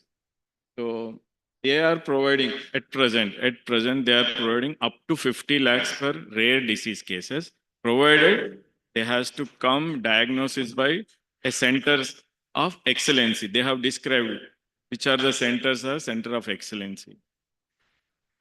So these are the centers of excellency. One is All India Institute of Medical Science, one is Maulana Azad Medical College and SGPGI, PGI Chandigarh, and Center of DNA Fingerprinting along with the Nizam's Institute of Medical Science. In our center, if at all you want to claim any financial aid for that rare diseases, first we need to send to these centers. They will do a diagnosis. Then they will say that, okay, this is disease needed, this treatment. So some of the established treatment like primary hyperoxaluria, if you want, so simultaneous liver kidney transplant nearly needs 40 to 50 lakhs. So if you send such cases to these centers, they will diagnose by genetically, they will make a complete diagnosis. Once they are certified that this is a rare disease, then they will recommend for a treatment options. So up to 50 lakhs. So the government of India is also, they have classified what are the rare diseases. So they classified into the 3 groups. Group 1 is a disease which are corrected by a one-time settlement, like a transplantation or one drug which is curative like that. Then another second group is diseases which are having a definitive treatment, but long-term treatment is there. So one-time treatment, group 1, if you see, some of the things like a bone marrow transplantation for these disorders. Some of the disorders can be cured by organ transplantation. In that metabolic liver disease, we know liver transplantation is a good golden option. It works like a genetic gene therapy. So in that, glycogen storage disorders are there, tyrosinemia is there, maple syrup urine disease is there, urea cycle disorders are there, organic acidemia. So we have done all these surgeries in Usmania also, I will share in that. So renal transplant is also included some of the rare diseases. Like these diseases, they covers under Government of India scheme. So patient requires sometimes combined liver kidney transplantation. So maximum, many of the liver group knows that primary hyperoxaluria, which needs simultaneous liver kidney transplant. So this is requiring a long-term or lifelong treatment, having a relatively lower cost of treatment. So this comes under group 2. So in that, there are food supplements, there are drug supplements. So if you take phenylketonuria or tyrosinemia, you know that there is a diet modification, but even diet modification also, which is cost for a poor family. So you cannot take a lifelong. So for such patients also, the government of India has initiated this scheme. So under group 2, if you want to apply for any patient, for a dietary supplement also, you can apply. So there is another way, some drugs are came, like a tyrosinemia, if you detect in early life, before 6 weeks, NTBC, this is really expensive drug, nearly causes 6 crores. So such patients also, there is a initiation has started. Mainly because frequently this media it is coming, so the government also try to look into this matter. They first asked us, is there any rest of the world? What is the idea of rare disease? What they are doing? What is the status of WHO recommendation? Based on that, we given this idea, then they have implemented. So there are some diseases which are definitive treatment is there, very, very expensive. This is the problem where, because for a rarest disease which is causing in a crores of money for one patient, it's a really, any government is difficult. So in this scenario, their government is relooking. They are asking us to do some research in that, find out any other alternatives where you can do in a lesser price. These are the things. So thing is, yeah, we are just sharing of some of our experience in a rare disease we have done in Osmania is one is tyrosinemia. So this patient we have done 2 children is having a cirrhosis with HCC. So one child, this patient developed renal disease, so renal tubular acidosis, repeatedly developing a fractures. So we have done a liver transplant for such patients. So Gigler-Najar syndrome, this is one patient referred from Nilafur Hospital. So this child was repeatedly undergoing a phototherapy, school is going away, and there is a, if you see that, there's a back is almost photo burns. So why we do transplant in such patients is to prevent a brain damage. Another is glycogen storage disease. So propionic acidemia is another one. We have done an auxiliary liver transplantation for such patients. So where liver is normal but functionally, so some enzyme is missing, so we need not necessary to do whole liver transplant. You can do a partial. So this is the child actually total hypotonia, not able to raise the head at all. So flaccid. So post transplantation, you can see the baby actively moving. So hypotonia is improved, everything. So this is the way of liver transplantation will helps in a metabolic liver disorders. So urea cycle also we have done. This patient totally always used to come in a depressed mood. Frequently, whenever he get a diarrhea or sick, he used to become a comatose. So this is due to urea cycle disease, citrullemia, so Nish syndrome. Some of the things, Alagili syndrome we have done. Recently, we did a primary hyperoxaluria for type 1. So we have done a simultaneous liver and kidney transplant. Interesting is, not only is a renal failure on dialysis, if you look at the fingers looks like a full gangrene. That is mainly due to oxalate crystals deposited in the dermal vascularity causing this. And we have noted on table also, if you see artery, the plenty of oxalate crystals in hepatic artery. So, yeah.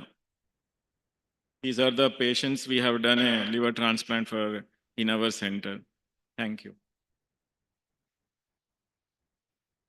The main agenda of starting this session, this program in this conference is because we all know in India, children undergoing a transplantation is very difficult comparing to the adults because when adults, people are ready to shell out their homes or credit or whatever may, they do it. They says that he is the breadwinner, he is the main key person in their family. When it comes to the children, they says that we will go for a second child. But then don't have an awareness that genetic disorders especially will repeat in a second child, third child also. So it is very difficult to convince them. Majority is mainly because of financial issues. So we are trying somehow by a state government assistance or crowdfunding, but that will not be sufficient. So why can't make it as a national way of policy? So that is the idea of making a national liver rare disease database. Excellent. That is a very way forward. Big applause to Madhu for doing a very good work. Very few government centers are doing it, and it's absolutely our pride and my pride that the institute where I graduated, you're making it so popular. God bless you with loads and loads of success and many more children transplants along with adults. Thank you so much for that absolutely heartwarming experience to see. Thank you. So I think because we're running quite late, we should probably give, I would ask the organizers if it is okay, instead of going online, should we give time to those who are sitting here? Whatever the organizers tell us, please, what to do? Madhu, because we are running like 1.5 hours late. So those who are sitting here, should we first take them? Or go online? Sorry?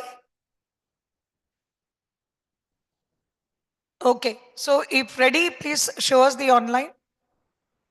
We'll continue it and we'll project in online.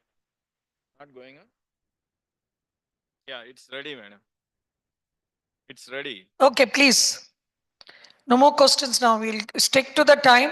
And I will request all the speakers that after 10, request you all to just stop the presentation wherever they are. That's how we'll finish. We are 1.5 hours late.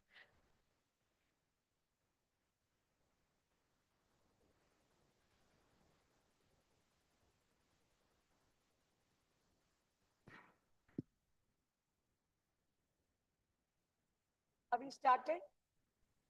Start. Is it recorded or live? Live. Yeah, start. Sahana, please start. We can see you. Hello, ma'am. Yeah. Good afternoon, everyone. We can't hear you.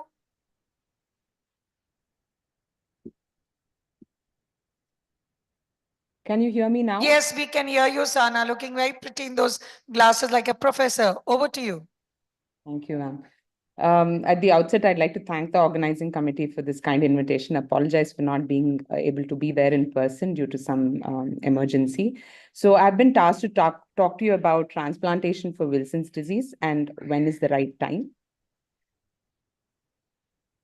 So Wilson's disease, as we all know, is one of those liver diseases which is eminently treatable with effective medical therapy. It's very gratifying for a hepatologist to treat a child with Wilson's disease. However, it's also one of those rare metabolic liver diseases which is completely curable with liver transplantation with no recurrence in the graft. So therefore, it's very critical for us to identify which patient to transplant and when to transplant, because these are young patients and we don't want to subject them to a lifetime of immunosuppression unless it's absolutely necessary. Unfortunately, we don't have a clock to say this is the right time, but I'll endeavor to present evidence that we have to navigate the gray areas in liver transplantation in Wilson's disease in the next 10 minutes or so. So the disease often presents between 5 and 35 years of age, and majority of the liver disease becomes symptomatic in the second half of the first decade and second decade. As we all know, it's a great mimic. It can present either with acute or chronic hepatitis, established liver cirrhosis, acute on chronic liver failure, or acute decompensation. And the most dreaded presentation is acute liver failure, which is when liver transplant comes into play. So talking a bit about liver transplantation in Wilson's disease, the first liver transplant for Wilson's disease was performed in 1963, almost a century after it was first described in 1861. It continues to remain a marginal indication for liver transplant 60 years after it was first performed. One, because it's a rare disease. The global prevalence is 1 in 10 to 30,000. But in India, it's not so rare, although we don't have population-based data. It contributes to about 8 to 20% of pediatric liver disease in India. But most importantly, the reason we don't transplant many Wilsons is because we have effective medical therapy. So across all European and North American liver transplant registries, liver transplant for Wilson's disease contributes to about 1% of all liver transplants. And this is also data from our own center, where Wilson's disease contributed to about 4% of all our pediatric liver transplants.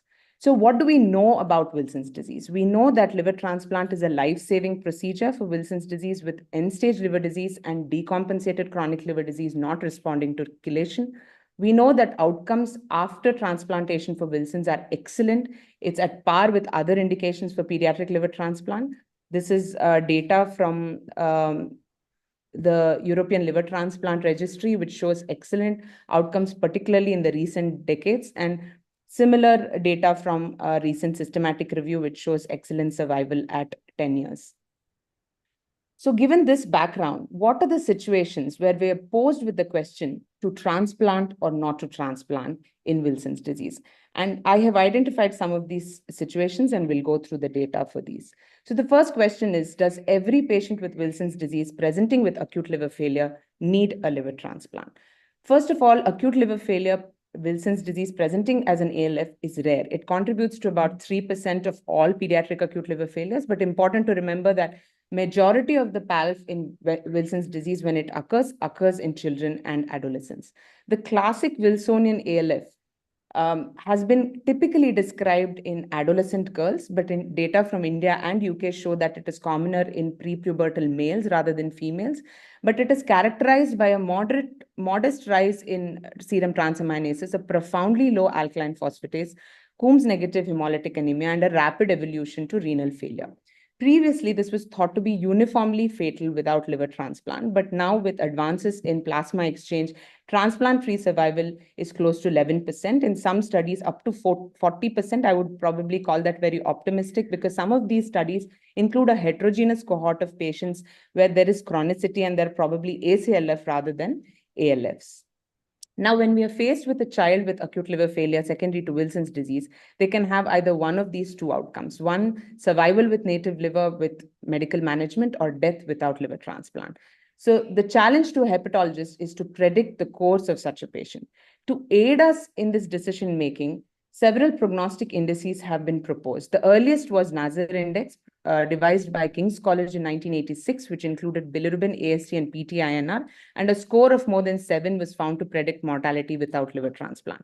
When the same unit analyzed this index in a retrospective cohort in 2005, They found that it had a modest sensitivity and specificity, and they endeavored to develop a more accurate prognostic index. And that's how the new Wilson's index was born in 2005, where they included WBC count as well as albumin to the existing index, and a score of more than 11 was found to predict mortality without liver transplantation. And they found a superior sensitivity and specificity with this new index. This index was subsequently validated in an adult cohort of fulminant hepatic failure due to Wilson's disease, and was found to be superior to MELD score in predicting mortality without liver transplant. But subsequent to this, there have been several case series and case reports which have shown that even patients with a score of more than 11 continue to survive without needing a liver transplant with plasma exchange and chelation. Having said that, the recently published 2022 practice guideline from AASLD for Wilson's disease management does advocate for the use of new Wilson's index, but with the caveat that borderline cases where they're falling between 10 to 12 may go either way, and it is not perfectly set in stone. What about the presence of hepatic encephalopathy? It's important to remember that pediatric ALF does not mandate the presence of NSEPH, unlike adult ALF. And several studies have shown that presence of hepatic encephalopathy is a poor prognostic factor. So this was a study done in Bangalore in a non-transplant unit, where they found that hepatic encephalopathy was significantly associated with mortality without liver transplantation. And similar data coming out of an individual patient data meta-analysis which was done by investigators in sick kids, they found again that hepatic encephalopathy trended towards significance in predicting mortality without liver transplant. In fact, in this data set, 80% of patients who were transplanted were encephalopathic, 100% of those who died were encephalopathic, and only about 50% of spontaneous survivors had hepatic encephalopathy. So if you have a patient with acute liver failure with progressive hepatic encephalopathy, alarm bells have to start ringing. The death without liver transplant rate increases exponentially.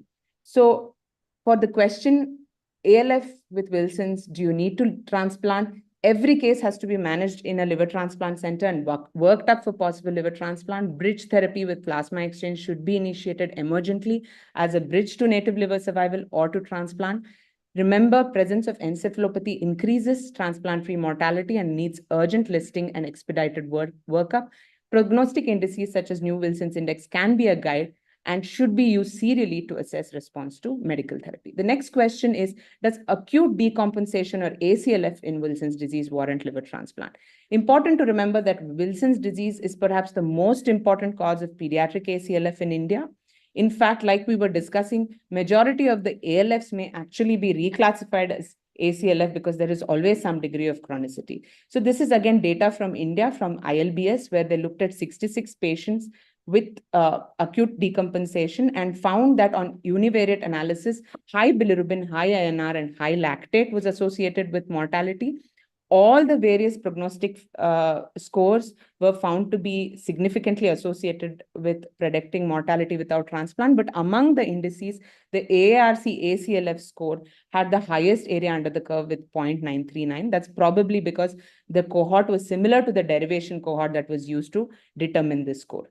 Now, what about the new Wilson's index? It has been reevaluated by the same unit recently, looking at about 13 years of patients with Wilson's, and they try to reevaluate the same index in these cohort of patients. Here, there were 18 patients with acute hepatic decompensation, and they found that the peak WDI score of 11 continues to remain a good predictor of immediate survival with an area under curve of 0.98 with very good sensitivity and specificity. So the take-home points for ACLF: does liver transplant, is it necessary? Not always. Important to manage inciting events and triggers. Check compliance to chelation if they're already on chelation. Optimize the dose. Use combination therapy with DPEN and zinc. Important to do a longitudinal assessment using the indices to guide liver transplant. Remember, presence of hepatic encephalopathy and deep jaundice often portends a poor prognosis in this cohort, and PELD and MELD scores are not a reliable score in Wilson's disease to assess severity. I'll probably skip this for want of time, but Liver transplant in isolated neurological Wilson's is still not recommended, although neurological symptoms may improve post-liver transplant. To conclude, liver transplantation is a life-saving surgery in Wilson's with acute liver failure, end-stage liver disease, and decompensated chronic liver disease not responding to chelation. Wilsonian ALF carries high mortality, particularly when associated with encephalopathy, and needs an expedited transplant workup. Important to remember that Wilson's with even severe hepatic disease may respond to an intensive medical regimen and can avoid liver transplant. Use prognostic indices judiciously, use serial indices. Need for validation of these prognostic indices is necessary in large prospective multicenter studies, and currently liver transplant is not recommended for isolated neurological disease as a primary therapy. Thank you all. Thank you so much, Sahana. And so we move to the next topic. Organizers, do we have change of chairs? Call. Thank you, ma'am. I'd like to call upon Dr. Vikram Kumar and Vipul Gautam to the stage. I'd like to request chairpersons to hand over the mementos.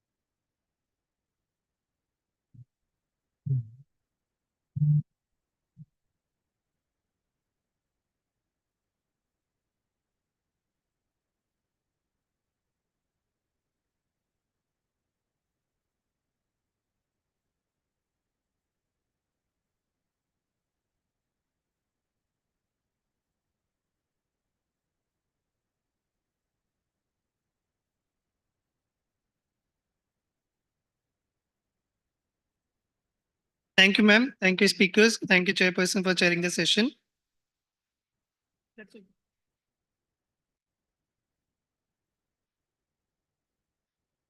We'd like to call to the next session, Dr.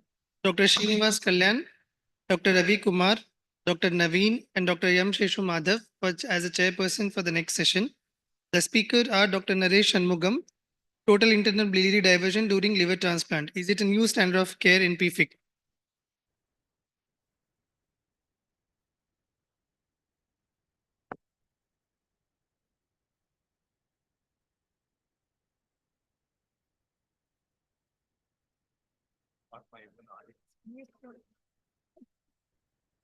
Welcome to Hyderabad once again.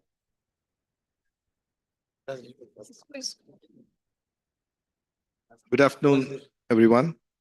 I'm just not giving talks again and again. I'm just sort of filling in places where people have been absent. So I'm just going to give a short talk on total internal biliary diversion during liver transplantation for progressive familial intrahepatic cholestasis, as it become a standard of care now. We know PFIC type 1 is a genetic disease and it has extra hepatic manifestation. And post-transplant, these children has problem with steatosis of the graft, diarrhea, and there is like a 50% chance of having a graft loss. So with this, there has been always a debate about whether these children can be transplanted. So always there is a hesitancy. But, you know, with the liver transplantation, it can change the life. The itching goes away, and you can see how the ichthyosis has gone in a post-transplant patient, and it improves the quality of life. So what can be done? So this is our initial experience. I think over 7 years, we have done nearly 7 transplants, of which 3 children died. And the rest of the children had diarrhea, steatosis, and the quality of life is not good. So at this point, we did diversion, an internal diversion for a child 5 years after transplant. Based on this paper, I think at the time there are a lot of diversion surgeries happening. I think post-transplant, they have done an external diversion where the bile has been diverted externally, and they have shown that it actually decreases the steatosis, improves the diarrhea. So based on this, we performed an internal diversion 5 years post-liver transplant. So you can see this child who had an initial internal diversion. And after 3 years, still the child had severe itching and so underwent a transplant. And you can see the transplant, the enzymes started to go up. And every time when the enzymes are going up, we were worried about rejection. So we did a biopsy. So you can see fat in the biopsy, and there was not much of rejection. After a couple of years, again, the enzymes were not settling. So we did biopsy again. The fat content increased. And then nearly 6 years, we did a biopsy again. Nearly 90% fat in this child with severe diarrhea. So at this point, we thought we will do an internal diversion. So we performed internal diversion at this point in 2018. And after that, you can see nicely that the enzyme settled down. And we did a biopsy at this point, and you can see how the steatosis has completely disappeared. This was quite reassuring, saying that doing an internal diversion can actually benefit these children.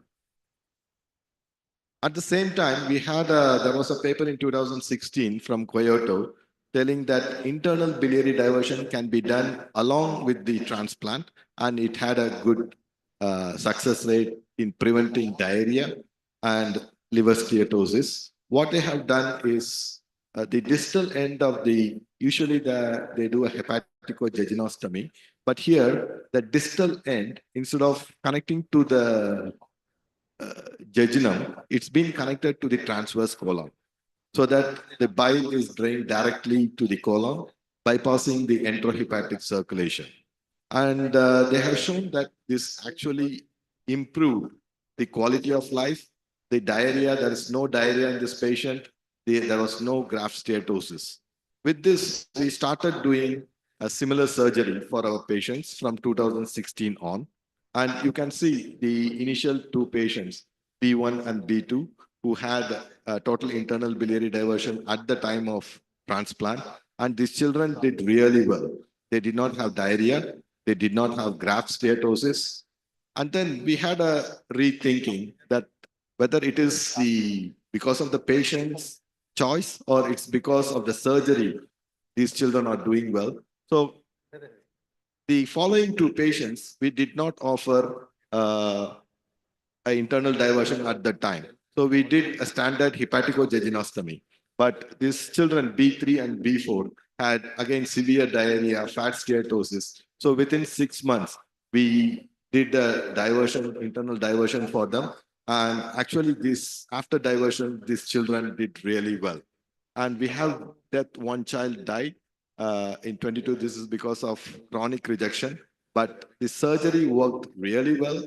There was no diarrhea in these children. The enzymes were good, and there was no graft steatosis. So with the historical note of having 50% graft loss after surgery for PFIC, with this total internal biliary diversion, it seems to be working well in children. It has improved the diarrhea, and probably the bile acids are diverted. The bile acid-induced diarrhea is not there. Because as I said, this diarrhea is mainly because of high amount of bile acids in the bile.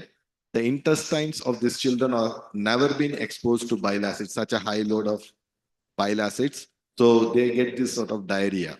So when they have this diarrhea, we can treat them with cholestyramine, which works well in them. And this diversion surgery is actually quite helpful. And these children, we have shown that after the diversion surgery, these children actually had a good growth velocity, and we have published the paper on it.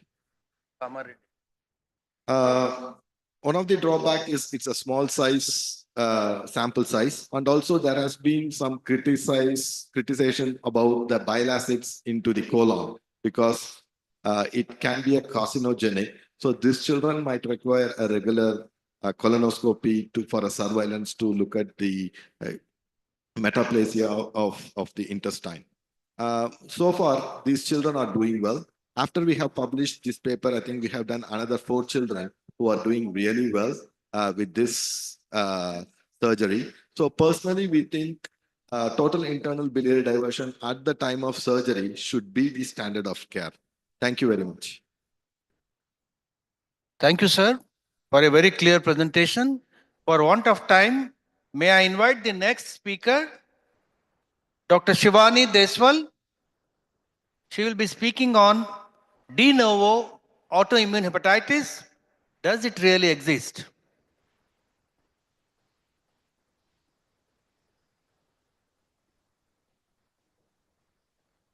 As you all know, Dr. Shivani Deswal is a senior consultant and clinical lead, pediatric gastroenterologist and transplant hepatologist in Narayana Health, Gurgaon, Haryana. She has many awards to her credit and over 32 publications. Over to you, madam. Thank you, sir, for the kind invitation. I begin my talk. The topic is de novo hepatitis. Does it really exist?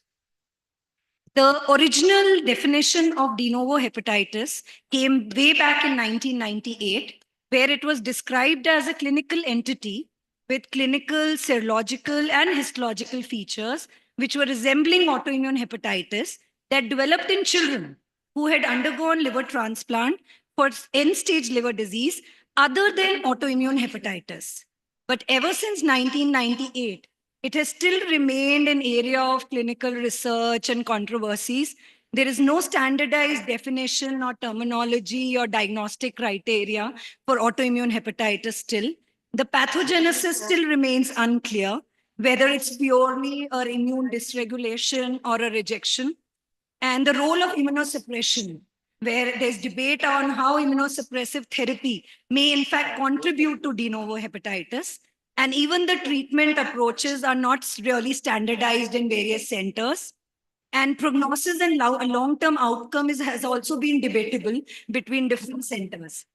So I will just like to highlight that in 1998, the Kerakar group from King's College, this was the first time when uh, they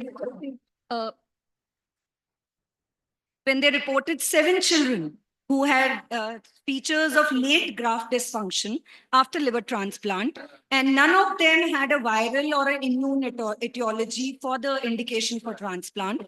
And all 7 had hypergammaglobulinemia along with autoimmune antibodies positive and histological features compatible with autoimmune hepatitis. And out of 6 out of 7, they had a satisfactory response to steroids and azathioprine. That is exactly the way we treat autoimmune hepatitis, and with decrease in TAC and sacrolimus levels. So in fact, the first case that they diagnosed was when they treated like a rejection and the child did not respond. And then they went back on the biopsy and searched, and it presented features like autoimmune, and they decided to treat it like autoimmune. There was a controversy why call it de novo, because de novo means something new, but when the liver is from a donor. But they give a silent argument saying that when we can call recurrence of autoimmune hepatitis in a graft liver, then why cannot we call it de novo in a graft liver? Following this 1998 description, all different centers from Italy, US, and Brazil, they came away with various case series of children with autoimmune hepatitis-like features. And the prevalence was reported to the amount of 1 to 11%, with the median time of presentation usually being very late. That is after 2 years of transplant. The clinical parameters that were used for diagnosis were typical that the indication should not be autoimmune or viral. Other causes of graft dysfunction like rejection, vascular, biliary, and infection should be ruled out. Along with that, the patient should have autoantibodies positive and histological features compatible with autoimmune hepatitis. A Korean group also came up with a single center experience where they showed that pre-adolescent girls were the predominant children who were presenting as autoimmune hepatitis, with a median interval of presentation 6.5 years post-transplant. Though the King's College reported 6 out of 7 children having a very good response to the autoimmune hepatitis treatment, but the other group, the Gupta et al. Reported in 2001 that these can have a severe presentation with bridging fibrosis occurring in up to 80% and a graft loss of up to 33%. So it's not a very benign entity and we should all be very cautious. Similarly, from the Kyoto University, the long-term follow-up was shown and they showed that 3 had undergone retransplant who were diagnosed as de novo and 8 had fluctuating enzymes and increasing fibrosis on biopsy. And they said that acute rejection episodes and age between 11 to 15 years were independent risk factors to have a de novo autoimmune hepatitis. Normally, all diseases are usually diagnosed in adults first, unless they're congenital or genetic, and then they are extrapolated to children. While de novo autoimmune hepatitis is a different entity where it was first diagnosed in children, and then they started having case reports among the adults. And this was primarily among the adults who had undergone liver transplant for primary biliary cirrhosis and hepatitis C. This was an interesting case report where the 22-year-old girl had undergone an auxiliary liver transplant and the graft liver developed a de novo autoimmune while the primary liver continued to show PDC changes. The adults like to call it by different names, and some named it plasma cell hepatitis, others named it as graft dysfunction mimicking autoimmune, because primarily the difference between the adults and the pediatrics was that in adults, they were majority hepatitis C patients. Either they had undergone an interferon treatment, which itself has an autoimmune issues with it, or even hepatitis C is known to have autoimmunity with it and has antibodies like anti-LKM positive in patients with hepatitis C. Primary biliary cholangitis was the second pathology which was reported with autoimmune. And they did not follow the typical criteria to diagnose autoimmune, that is elevated immunoglobulins and presence of antibodies. So they prefer to call it plasma cell hepatitis. There was a report from the King's adult group which showed that they called it graft dysfunction mimicking autoimmune. And they showed that 3 out of 7 patients were actually immune-mediated disease to be transplanted for, and 1 for Hep C. And 2 patients had lost their graft. So in 2016, the Bank group came up with the terminology calling it as plasma cell rejection. And they said that de novo autoimmune hepatitis and plasma cell hepatitis should be clubbed into one etiology and should be called as plasma cell rejection. And they also gave criteria which were laid down to be followed to diagnose it as plasma cell rejection. Lymphocytic cholangitis was a desired criteria, but not a primary criteria to follow.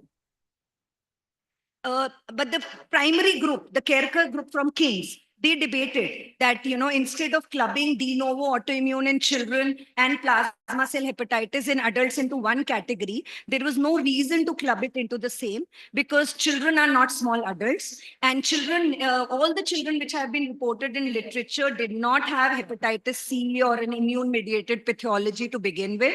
Plus, they fulfill the long-lasting criteria of autoimmune hepatitis with antibody positive and histological diagnosis. So these are 2 separate entities and they should not be clubbed into one. The etiopathogenesis still remains unclear. There has been a role of genetic polymorphism and autoantigens. So basically, when there's reperfusion injury to the liver, the self-reactive T cells are released. And it has been postulated that calcineurin inhibitors, they cause scarcity of interleukin-2 function and impair Treg self-suppressor function. And this leads to autoimmunity. There's role of molecular mimicry and autoantigens as well. While always it has been said that calcineurin inhibitors are in fact predisposing the children to autoimmune because of their immature immune system and immune dysregulation, the other adult group came up saying, whether a series of 17 adults, that cyclosporin A was in fact protective. But if you go dig into this literature and this case series, you find that most of the people who were on cyclosporin were also on high-dose steroids. So probably steroids were the one which was protecting and not cyclosporin. The other important risk factor for autoimmune hepatitis that has come up is that statistically significant greater number of rejection episodes. So the more the number of rejection episodes a child has, the more chances he has of an autoimmune hepatitis. So similarly, steroid dependence is an important defining characteristics of patients with de novo autoimmune hepatitis. The treatment strategies have varied between different centers, but the mostly accepted strategy is giving steroids along with azathioprine and keeping your tacrolimus levels low. Mycophenolate and rapamycin has also been used in unsuccessful cases. Everolimus has been used in adult patients. Now coming on to the long-term prognosis. When it was originally reported by the King's Group, they said that it was a benign condition and when managed properly with autoimmune hepatitis-like treatment, the children responded very well. But in the long-term follow-up study, which has come up recently from multi-center data, it shows that it's not that benign a disease and it needs to be picked up early. Because if the children continue to have aminotransferase levels which are fluctuating, so basically the cutoff of 40 to 50 may not be good. We need a normal enzymes in these children because in the long term,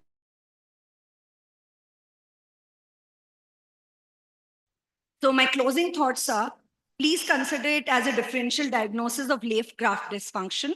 While the phenotype of de novo autoimmune in pediatrics has been uniform, it has more variable in adults, and we need a uniform diagnostic criteria and scoring system. So the best definition is de novo in pediatrics and plasma cell rejection among adults. Development of autoimmunity may be silent, and it may manifest only by lab changes or in histology. So we must do surveillance of children.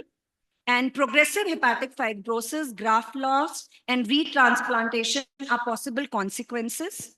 Newer approaches are being explored, and Treg generated specific conditions and dendritic cells may have a role in treatment in future. Thank you so much. Thank you very much. Let's move on to the next topic. I invite Dr. Parijat Ram Tripathi.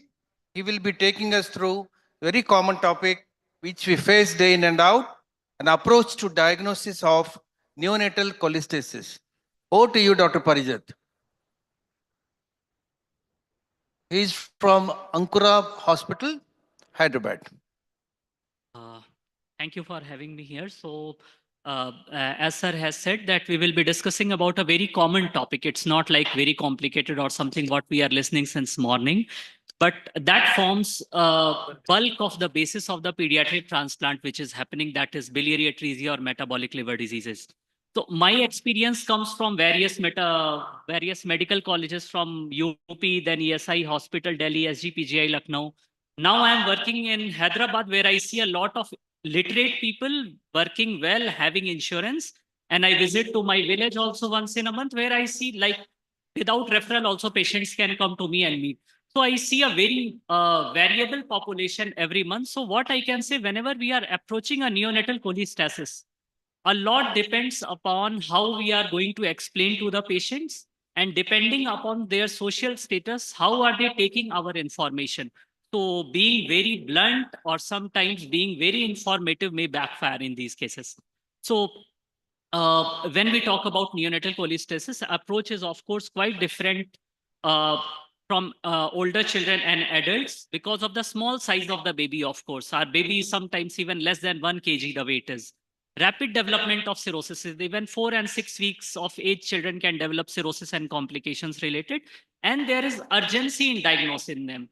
Because as we know, if it is biliary atresia, we have to operate early, or if it is a metabolic liver disease, we can do some interventions quite early in the disease process. So the first thing that neonatal cholestasis, usually jaundice is the first symptom to present with. But the problem is in neonatal period, jaundice is a very common, like I will say it's a physiological thing. That is why neonatal cholestasis diagnosis is delayed most of the times.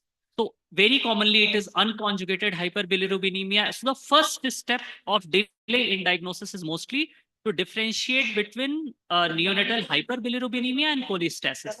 So to all the pediatricians or whoever is our intensivist, the most important thing is to start investigating jaundice if it is very early in onset, prolonged, new onset, or bilirubin levels are very high, whatever it is conjugated or unconjugated.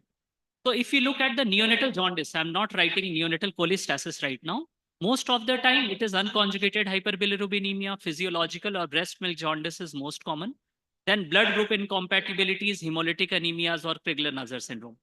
If it is persisting beyond 14 days, or in an ICU if baby is admitted, or in routine vaccination, we find that it is having high colored urine, we have to rule out cholestasis. So at this time, we should have a full LFT or conjugated or unconjugated fraction at least. So if one very common thing what we see is, or whoever is involved in liver transplant and care of children with liver disease, you see that many of the times parents knew that there is a jaundice. They go to different doctors. Even LFTs are there where unconjugated hyperbilirubinemia is there. And suddenly one lab detects it is conjugated and all the chaos starts after that. It is neonatal cholestasis. So this is any time if you have doubt, any hepatosplenomegaly, high colored urine, unconjugated hyperbilirubins in the labs, always change your lab and get the test again from another lab. So it affects 1 in 2,500 term infants. Our routine definition was more than 20% when bilirubin is more than 5. But now Shankan has come up with the statement that if beyond 2 weeks of age, conjugated bilirubin is more than 1, we should start investigating for neonatal cholestasis. So etiologies are a lot. If you look at the common causes, it is biliary atresia, choledochal cyst, in total TPN related in preterm babies, immune related, and idiopathic neonatal hepatitis. Then comes a very long list of metabolic disorders, which increasing time and more availability of genetic tests, we are finding more and more metabolic disorders with the time. If you look at the over the years etiological spectrum, biliary atresia is almost constant, 25 to 45% across all the series that it constitutes the neonatal cholestasis. Idiopathic neonatal hepatitis, now it is termed as transient neonatal cholestasis, which is decreasing because of advent of more genetic tests. Monogenic diseases are definitely rising. And fourth important group, prematurity related, TPN related, sepsis related cholestasis in infants is also high. So if we look at the initial presentation, a child with neonatal cholestasis will come to us mostly either child is admitted in an ICU because of some other reason, premature TPN related. So child may be on TPN, there may be sepsis, and that can lead to cholestasis. Second group is a sick neonate who came primarily with the jaundice, where metabolic liver diseases are important. Third is non-sick neonate, where mostly the diagnosis is delayed. These are biliary atresia, choledochal cyst, and Alagille syndrome usually, or PFIC variants. But the thing is, the first group of patients can still fall into group 2 or group 3. So we need to follow these group 1 patients who are still admitted in an ICU.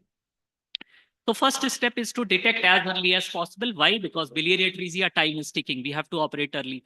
Metabolic diseases, you can intervene early. And third, even if you can't save the baby, at least get a genetic test so that further babies don't get affected. So how can we detect? So in a sick neonate, it is easy because most of the time they are admitted in NICU or PICU and they are detected easily for neonatal cholestasis. In non-sick neonate, it is more important. At every vaccination or whenever they come with the jaundice, at least we should palpate the liver, that is it palpable, and look at the urine color. And one thing that we should ask is the stool color. So stool card has been applied in Taiwan and various other countries where they have shown that after applying the stool card, they could decrease the days of surgery of Kasai and their success rate has increased, survival has increased. And now India also has its own stool card which can be utilized, although it is not widely used, but it has to be done.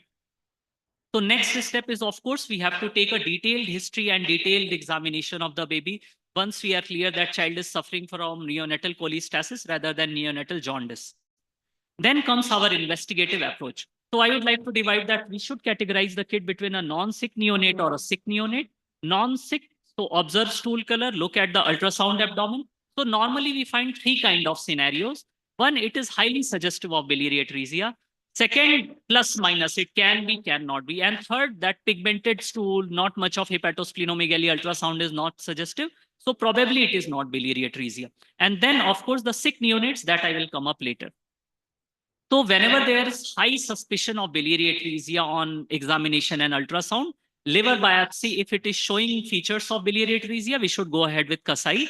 If it is not showing or it is ambiguous, probably hepatobiliary scan can be done.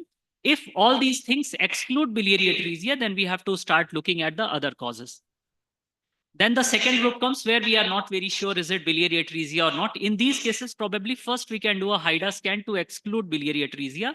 If it is not excluding biliary atresia, then probably we can go ahead with perioperative cholangiogram and Kasai portoenterostomy if required. Third group is the pigmented stools with low suspicion of biliary atresia, where GGT can differentiate in low GGT or high GGT group. And then accordingly, we have to investigate these babies. And one important thing, if you have ruled out biliary atresia, we need to consider genetic analysis early in the investigation. Even in a sick baby, there are some clinical indicators which can suggest what can be the etiology. If the baby is presenting in first week of life, we have to think of GAL, like the gestational alloimmune liver disease, neonatal herpes or HLH. If there is a cataract in baby, of course, galactosemia is on the cards, and we have to do urine NGRS and GALT levels. If there is nephromegaly and disproportionately high INR, it can be tyrosinemia, so we need to work up accordingly. Low GGT with pruritus, there are disorders of bile acid transport defects and cytoskeletal disorders, like a lot of now new type of PFICs has come up, so that we need to diagnose. If there is multi-system involvement along with the neonatal cholestasis, there can be mitochondrial hepatopathies. If there is a splenohepatomegaly, spleen is larger than the liver, then we need to think about storage disorder like Niemann-Pick C. Then if there is other GI symptoms like vomiting, diarrhea, very sick baby, it can be Wolman syndrome. And if there is a hemolysis, then giant cell hepatitis, autoimmune hepatitis can be the thing. These are just few common disease entities that I have included. Including clinical indicators for all the diseases is not possible. So the message is we should try to get genetic analysis in these babies as early as possible to confirm the diagnosis. Many of the times, even if you can't say, probably family can be counseled to get the antenatal diagnosis in the next baby. So the investigations, usually LFT with GGT and INR, you have to find the treatable causes like galactosemia and tyrosinemia, get sepsis, rule out sepsis or treat it. Low GGT, you get a serum bile acid before starting UDCA. And then of course, liver biopsy, bone marrow biopsy, and genetic analysis is the final thing. So management, I will not go into details of this. We are discussing all these things, and further lectures will also include that. So thank you. Thank you. The message is loud and clear. Suspect early, investigate to prevent the liver failure and liver transplant. Thank you. Thank you, sir. Let's go on to the next topic. I invite the next speaker, Dr. Somashekara, HR. He will be dwelling upon nutritional support pre and post liver transplantation in children. He has come all the way from Bangalore. Over to you, sir. Yeah, first of all, thank you, organizers. I'll just quickly go on to the talk. So I change the slides. So we all know that 60 to 80% of children with the end-stage liver disease have moderate to severe malnutrition. Malnutrition leads to increased morbidity and mortality, prolonged hospital stay, higher incidence of infections, more surgical complications, increased cost of medical care. You know, whatever said and done, malnutrition in CLD or ESLD can be improved or correctable to some extent. So let's see what causes malnutrition in cholestasis or CLD. There is severe depletion of intraluminal bile acids, which causes fat and fat-soluble vitamin deficiencies.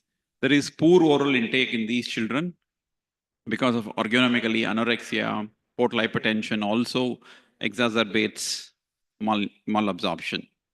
So there is increased energy expenditure. These children are in a hypercatabolic state, and there is something called hepatic IGF-1. The normal IGF-1 response is lost with the failing liver.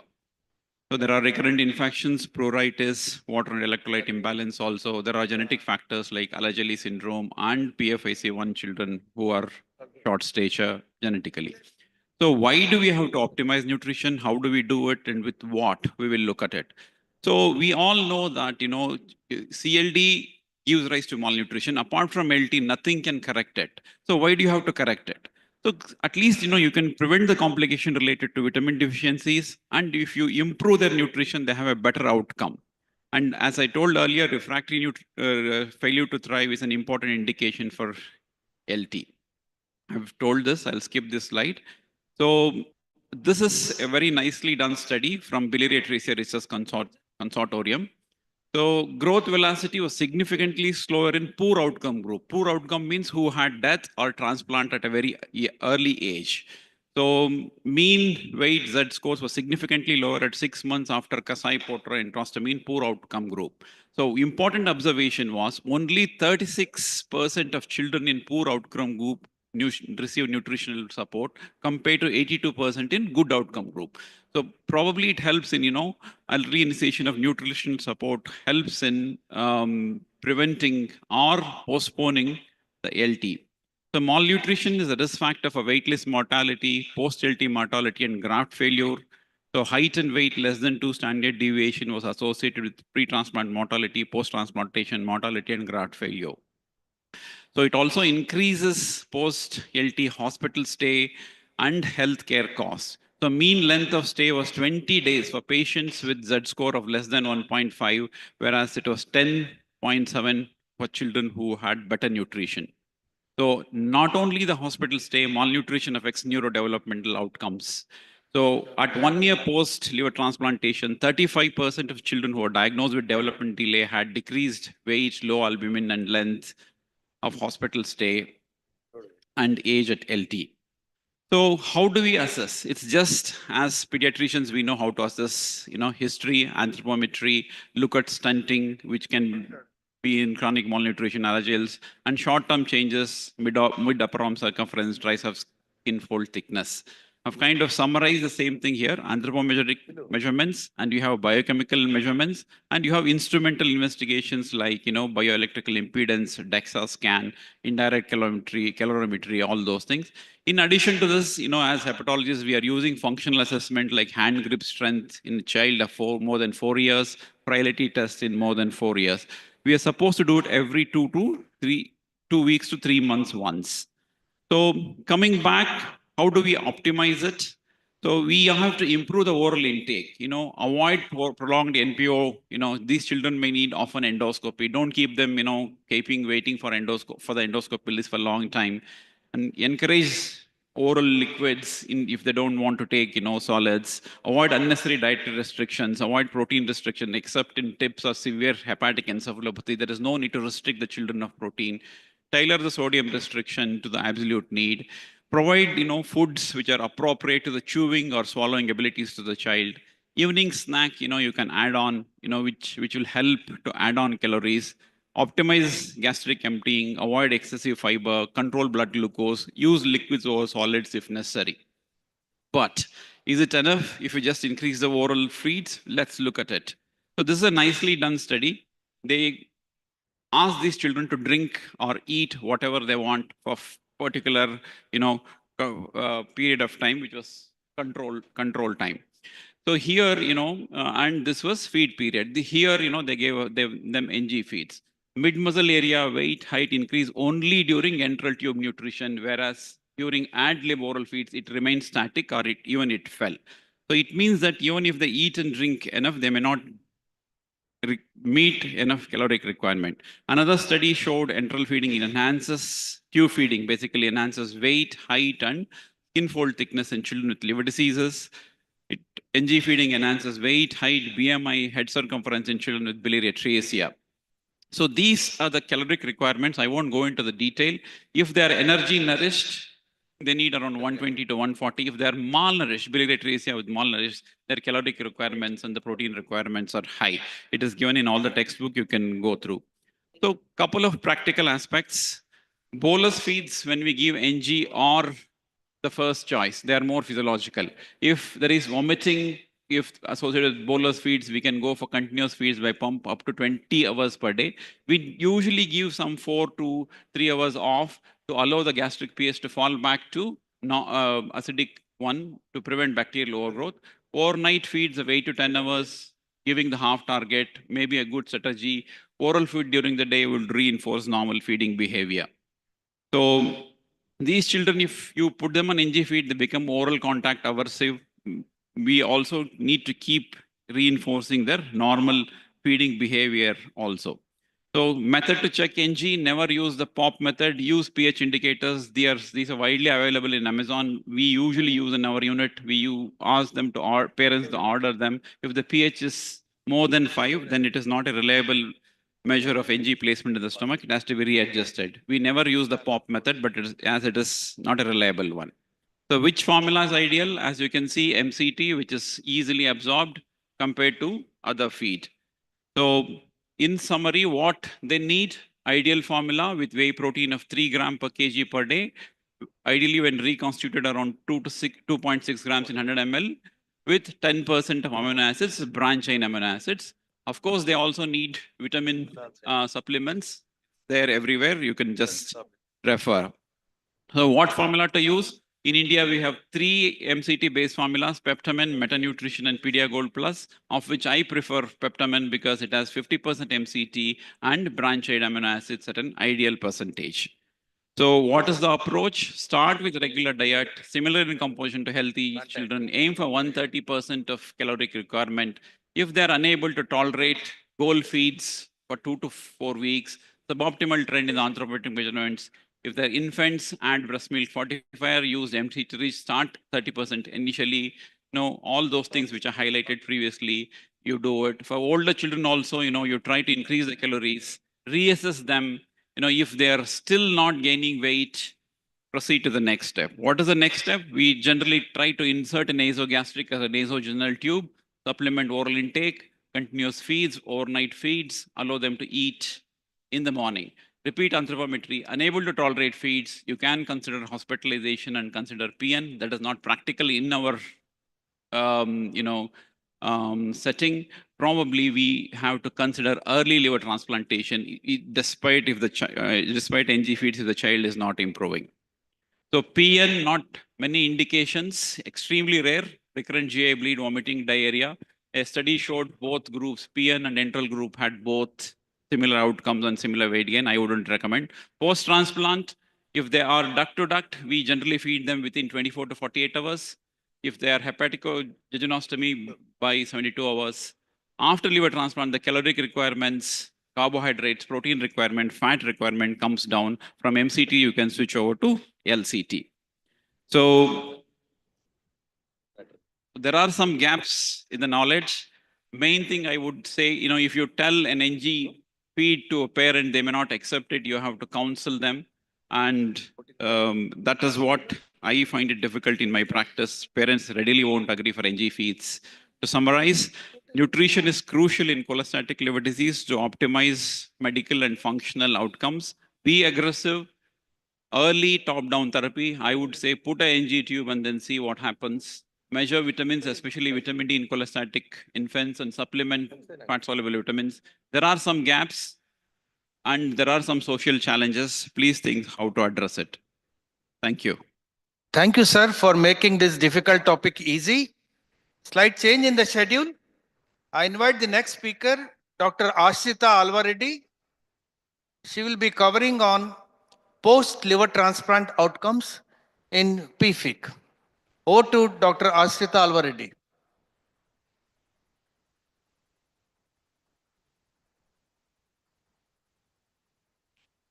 She is a consultant, pediatric hepatology and liver transplant from Bangalore. Over to you. Thank you so much. So today the topic given to me is long-term outcomes of PFIC after pediatric liver transplantation.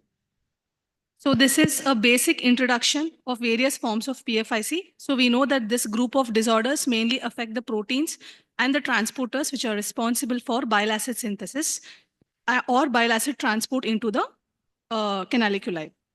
So there are multiple types now, not only 6 types, multiple more types, almost up to 12 types now, which is reported. But why are we worried about the liver transplant outcomes? Mainly because most of them have extrahepatic manifestations. So this is a recent paper which was published in 2021. So as we can see here, that what we are aware usually is that the ATP8B1 or the PFIC1 has multiple extrahepatic manifestations. But this paper brought into realization that even in TJP2, FXR, as well as MyoFib, there are there can be multiple extrahepatic manifestations because of expression of this particular protein in various other extrahepatic organs.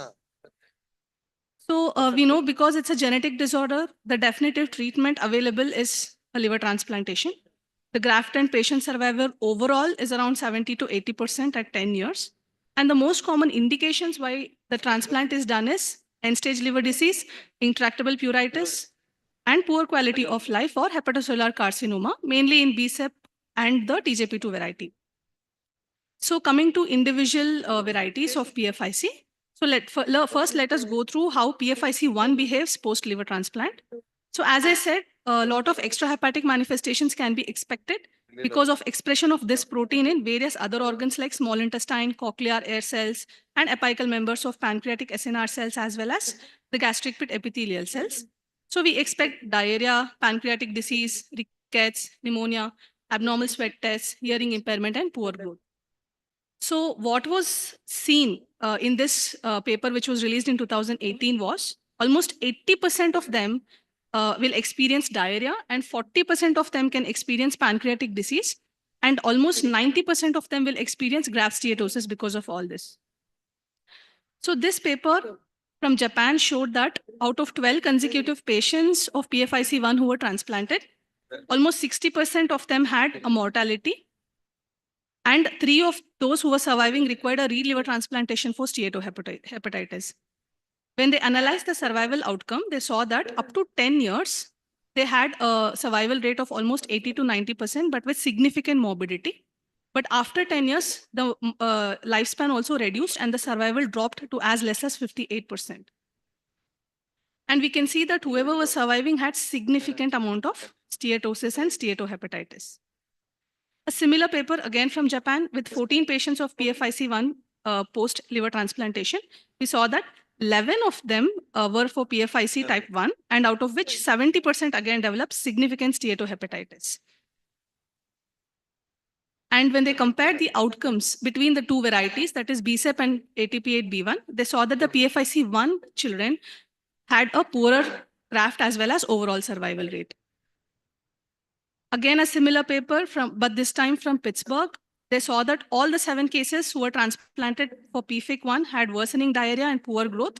Although the survival at 10 years was reported as 100%, we should concentrate on the morbidity. That is, everyone had persistent growth failure and diarrhea, which was difficult to manage. Again, similar results. So what can be done? So what we understood is in PFIC type 1, post-liver transplantation, them continuing to have diarrhea, growth failure is nearly 90%, which can affect the graft survival because of significant steatohepatitis. So apart from bile acid regime, bile acid binding agents, what else can be done is what was tried here, that is role of diversion procedures. So this was one of the papers from US where for 2 cases who had significant diarrhea post-liver transplant, they did an external biliary diversion and saw that they had a very good response in the form of reduction of bile acids as well as resolution of steatosis. Similar study from Japan, but this time they did a total internal biliary diversion along with liver transplantation, and they saw excellent result. This child did not have any poor outcome. So this paper was discussed in detail by Dr. Naresh, and this again, they said that they have experienced out of 14 patients, they have experienced good results when they have done a simultaneous internal biliary diversion along with liver transplantation. This is a recent meta-analysis which again has reported that overall 50% of them experienced diarrhea post-liver transplantation, but the efficacy of the biliary diversion procedure to ameliorate this graft steatosis was 100%, and to ameliorate diarrhea was almost 95%, which is very significant. So in a nutshell, to conclude that PFIC1, if you're considering liver transplantation, doing a total internal biliary diversion or a post-transplant biliary diversion should be a standard of care till the IBAT inhibitors are probably available and affordable. So what about PFIC type 2? So this NAT study from the global data, we have known that if there are protein truncating mutations, that is BSEP type 3, they have very low native liver survival and will go on to require a liver transplantation early. But this group of patients have this particular complication called antibody-induced antibody against this BSEP disorder. And this is a data from King's in 2000, which was given in 2016, where 7 patients developed AIBD. and most of them had recurrence of the disease. So they have recurrence of disease very similar to the pre-liver transplantation symptoms. And what they had to do for this is, again, intense immunosuppression, including plasma exchanges to remove those antibodies, as well as go up to rituximab. So this meta-analysis again showed that 16% of those who were transplanted for PFIC2 developed AIBD at a median age of 36 months, and potential trigger events were anything which caused necrosis of the graft liver, that is reduction of immunosuppression or any infections. But the analysis also showed that rituximab-based regimens were almost 80% successful to improve this AIBD. What does our Indian data say? So in Indian data, we have a PFIC registry from which this paper is awaiting its publication. But in this, we can see that out of 21% of patients who have received LT, everyone were doing good. None of them till now have shown any signs of aluminization. So in a nutshell, if there are severe varieties of BSEP like type 3 or type 2, they may develop this, and we have to keep in mind, and we have to demonstrate IgG staining at the canalicular membrane or the antibody rising sera on transplant biopsies. And plasmapheresis and rituximab is the treatment. And what about PFIC type 3? So this is a recent paper from the RELA group where they have transplanted 31 patients with MDR3. All of them are doing good at 1 year and 5 years, survival reaching up to 97%. So similar case studies have shown good outcomes without any significant specific complications. What about the newer type of PFIC? So coming to TJP2, the very first paper from King's showed that 75% of them required liver transplantation because of poor outcome with native liver survival, but there has been no mention about the outcomes of liver transplantation. A case report showed a good outcome, and a recent paper from RELA with 5 transplants for TJP2 showed the 100% survival at 5 years without significant comorbidities. The data from Indian PFIC registry again shows that whoever were transplanted had favorable post-LT outcomes without specific complications. Coming to type 5 PFIC, that is FXR variant. So one case report showed that there were significant extrahepatic manifestations, mainly in the form of neurodevelopmental poor outcomes. But one more paper showed good outcome. And regarding myofibry, I couldn't find much data. There was just one case report, which was incidentally transplanted thinking it is MDR3. But they had intermittent episodes of diarrhea and vomiting, probably because of intestinal involvement, and didn't do good. Just something. Regarding USP53, we have data from Indian PFIC registry. 20% required liver transplant, and all of them are doing good. But the follow-up period is still low, just 7 months. Then another, that is the KIF12, another high GGT cholestatic condition. There are certain case reports which I have tried to tabulate, and we can see that all of them are surviving really well, even up to 10 years post-liver transplantation, showing that they do not have any specific complications. So what are the take-home messages are that if we consider transplantation for PFIC1, do combine a diversion surgery, at least till ASBT inhibitors are available and affordable. If we are transplanting a BSEP2 or BSEP3, then we have to keep in mind about AIBD. The newer varieties, more data is required, but PFIC type 3 and TJP2 do considerably well after transplant. So for some audience here who do not know about Indian PFIC registry, we have enrolled around 366 cases till now. 2 publications have come out. BSEP is awaiting a publication. So I feel that registry is an excellent modality to understand Indian mutations. Treatment and monitoring can be protocolized. Thank you. Thank you. There are some chairpersons in case you are sitting in the audience. Nirmala, Upendra, and Yashwant. Are anyone there? So please join us as chairs, and thank you very much, Astera. And Karunesh, he's from Apollo, Delhi. He's going to speak on management of diarrhea in post-liver transplant period in children. Because of shortage of time, I know you all are fixed for 10 minutes, but see if we can cut down, it'll be appreciated. Thank you. So, good evening, everyone. So I will just take forward from what the last speaker said. The diarrhea was one of the most common complication in all type of PFICs. So yes, it's a very common phenomenon and we very frequently see, but unfortunately not lots of literature is available on this topic, and less so in liver transplant and less so in the pediatric population. So why diarrhea happens? So why diarrhea develops? Obviously, immunosuppression is a cause and it's an underlying factor. But apart from that, polypharmacy, dysbiosis because of various reasons, and also changes in gut physiology, all are responsible and can lead to development of diarrhea. So it's a very common, in it can be seen up to 2/3 of our solid organ transplant patients. And sometimes it's very frustrating, and up to 2/3 of the patients, still after extensive evaluation, etiology may not be very clear. But largely it's infective in up to 1/3 of the patients, and rest of the causes are because of non-infective various reasons. And PFIC is one of the cause. So in terms of etiology, obviously infective is the most common. Bacteria, viruses, and protozoa, they all can contribute and they can all cause diarrhea.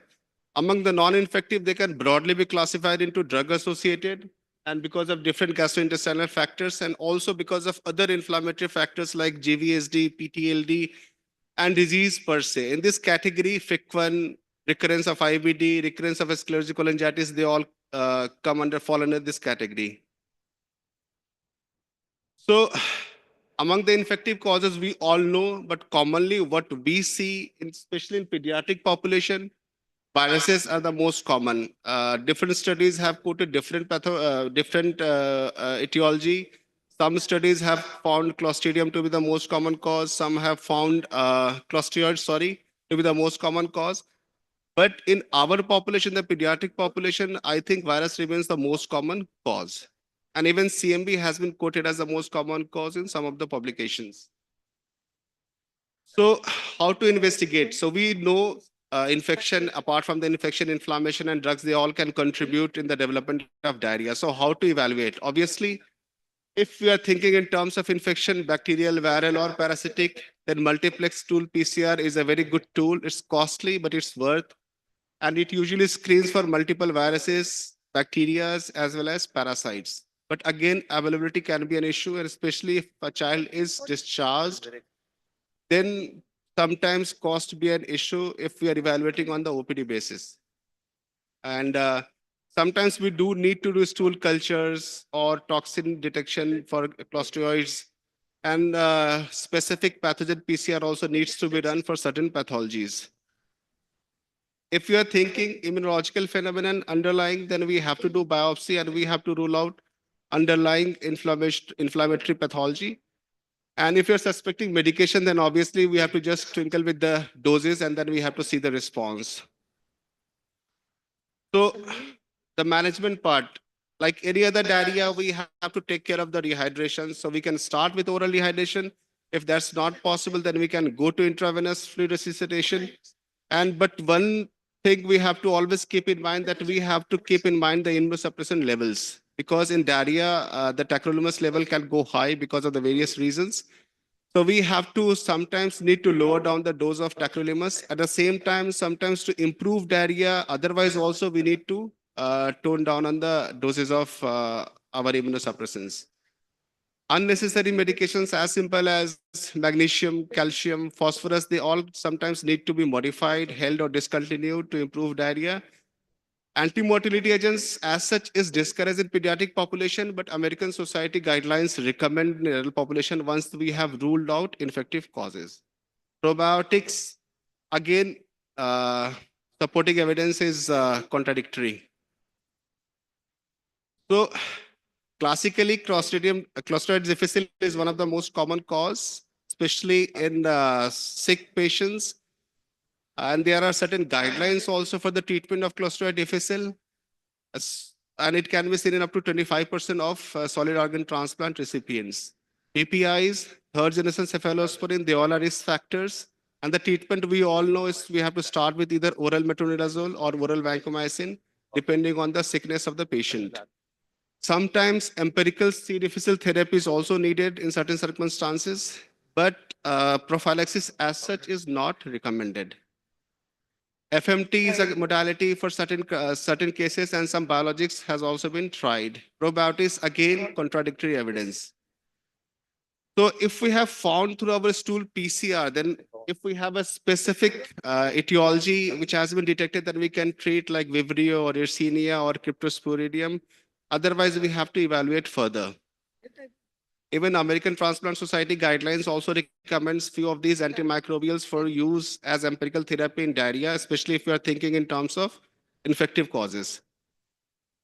Campylobacter enteritis I have mentioned separately because somehow we see very commonly in all our transplant patients Campylobacter, community acquired Campylobacter, which is otherwise not necessary, needs to be treated, but in these patients we have to treat them. And especially if we are thinking in terms of invasive infection, then we have to include aminoglycoside also. Rotavirus remains a common cause, and especially if we have a secretory diarrhea kind of a thing, and sometimes these patients need to be admitted in ICU also.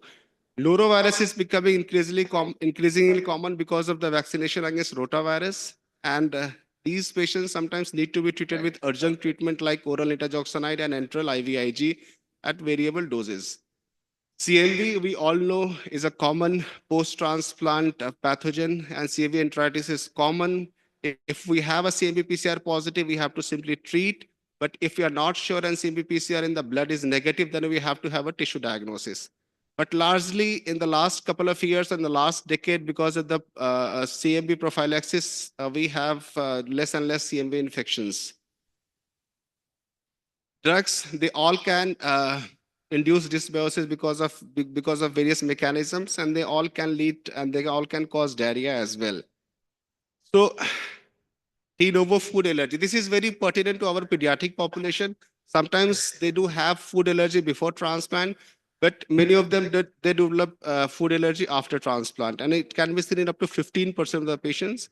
And there are various risk factors like recipient's age less than 2 years is a risk factor. Apart from that, donor characteristic, type of immunosuppression, dysbiosis, because of various reasons, they all can cause de novo food allergy. And how it happens? It happens because of transfer of allergen-specific IgEs and immune cells, and also because of immune tolerance to orally ingested food antigens, because of immunosuppression. Because these in the pre-transplant period, they are not very much exposed to different kind of pathogens, especially which are coming in the food items. So their immune system is not that much have a variety, you can say.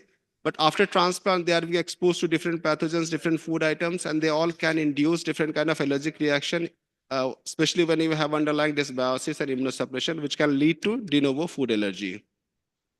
But unfortunately, many of these patients, even we are seeing also in our cohorts that many of these patients, they don't outgrow this food allergy, which we normally see in pediatric population. And sometimes it is very difficult and we need to discontinue or change immunosuppression also. Other causes of diarrheas, IBD, obviously it could be a new onset or a flare-up, if it's especially associated with slurring cholangitis, disease per se like FIC1. In the last talk, we heard about it. Apart from FIC1, other causes also. PSA recurrence can also be associated with IBD, and that can also cause diarrhea. Lactose intolerance remains one of the cause, especially because of the enterocyte are not very much rich in the enzymes, and after transplant, when they are exposed to lots of nutrition, it can happen. And also defeeding. So this is the guideline by American Transplant Society, and they have recommended how to evaluate and how to treat. But this is mainly for the adult population, but yes, children were also included in that. This is one of specifically for children, and they have divided into acute and chronic, and based on that, we can evaluate and further treat. So to end the talk, I would say, I would just share our experience. How do we manage diarrhea in our children? So for us, we have divided the whole management in 3 parts. On the left-hand side is our protocol regarding the nutrition and the choice of formula. On the right side, we just try to find out what are the contributory factors. And in the middle, how we proceed. So if we have a child with loose stools, then we obviously go for stool biofire or stool PCR. And if we find a specific cause, we treat. If we don't, then again, we keep evaluating. We look for any hypoalbuminemia, bowel edema, surgical sepsis, urosepsis. If we find an underlying pathology, we treat. Otherwise, if there is a features of inflammation like stool or blood or mucus in the stool, then obviously we have to go for sigmoidoscopy and other endoscopic evaluation. and sometimes they need parental nutrition also. Prevention, we all know vaccination is important. So to end is common and infection remains a cause, but evaluation may be inconclusive in significant number of patients. Allergic GI pathology is very common and it should be looked for, and changes of formula might be helpful. Refeeding has to be looked, and we have to maintain adequate nutrition. Thank you. Thank you. Thank you very much. Shomashekar. Dr. Shomashankar, once again from Bangalore. Just for Somashekar has promised he's going to finish in 5 minutes. Vaccination in liver transplant recipients and CLDs. Just the conclusions, madam. Smita, sit on the first row, please. So I'll give a very couple of important messages. I will. Background. We all know that infections can occur, can be very serious infections in post-transplant children. So, the infection, immunization cover in children who are on the waiting list is very poor across the world, even including, US, UK, it is not 100%. There is always a vaccine hesitancy because these children are too sick to be given vaccine. That is the thought process. So in India, I have put UIP coverage because I don't have Indian data. So if you look at it, the maximum, is 80% for DPT. It comes down for other vaccines. So it's very important we protect these children because otherwise, they are at already at risk of infection. Vaccine preventable diseases even give us extra burden. So there is a lot of hesitancy. I've listed out why. These two sake, hesitancy to give vaccination, fears regarding adverse effects, whether the vaccine will work or not, all those things are there. Of course, there is some immune dysfunction in CLD, the uptake is not good, but still we should make all the attempts to vaccinate these children. So how do we do? 3 slides I want to highlight. So we need to review the medical records. We need to, as soon as we diagnose a child as biliary atresia or even a CLD, we need to start talking to them about vaccination and the first visit itself. We need to complete all the vaccines, administer all the optional vaccines, especially the live vaccines, varicella, MMR, hepatitis A, influenza, everything. We have to do it in early course of the disease because later the vaccine response diminishes. One important thing, coagulopathy is not a contraindication for vaccination. Use a fine gauze needle, apply firm pressure, or use subcutaneous route. So we usually use serology to assess the response before transplant and after transplant to guide. So what I want to highlight here is, so we can give hepatitis A vaccine if some child is listed for transplant as early as 6 months. So, and other live vaccines, influenza, MMR, varicella, as early as 6 months. We did not wait till they become 12 months. As per IAP recommendation, 15 months and 18 months, we can give. This is called accelerated vaccination schedule. I request all the pediatricians to make a note of it and use it. And we can give live vaccines up to, as early as 6 months. Only thing is we may have to repeat it post-transplant because the uptake is not good. So live vaccines can be given by up to 14 days before the transplantation. There is a lot of literature. You can see that we detected only 21 days and 28 days, and incubation periods are quite less. We can give up to 2 to 3 weeks before the transplant. So cocooning is immunization of household contacts. Post-LT, how do we immunize? Local immunization policy we have to follow. No vaccines for the first 6 months after OLT because the uptake is not good and the children are heightened immunosuppression. We need to catch up if you have missed something. We will be guided by serology for certain specific vaccines. So repeat certain vaccines as I told earlier. Post-LT live vaccines, number of people have used starting from 1994 until recently 2015. This is the literature which I could get. So seroprotection rates are acceptable. Adverse effects, even though they're in immunosuppression, they had very mild fever. Only 2 adult patients had disseminated rash. So That two vaccine virus strain is one patient, another one patient was wild, it was coincidental. Nobody had severe outcome morbidity, but both received intravenous acyclovir. Only one case of rejection was temporarily correlated with vaccination in liver transplant recipient who had measles vaccine 3 weeks prior. So we can use live vaccine. That's what I'm going to tell. When do we use? If they are clinically unwell, currently having rejection, high level of immunosuppression, don't use. Caution if they are in MMF and if they are given ATG and rituximab, other things. If you vaccinate them, ensure all timeline immunosuppression, immunological criteria are met. After informed consent, you can vaccinate. One thing to note, so tacrolimus level should be less than 8. If you are using cyclosporin, it should be less than 100 on 2 occasions. So I think that's it. I wanted to highlight that vaccinate everybody with an accelerated schedule. Please use live vaccines in permissible clinical scenarios. Thank you. Thank you, sir. I invite next speaker, Dr. Smita Malhotra, to talk on timing of liver transplant in children with biliary atresia post-Kasai status.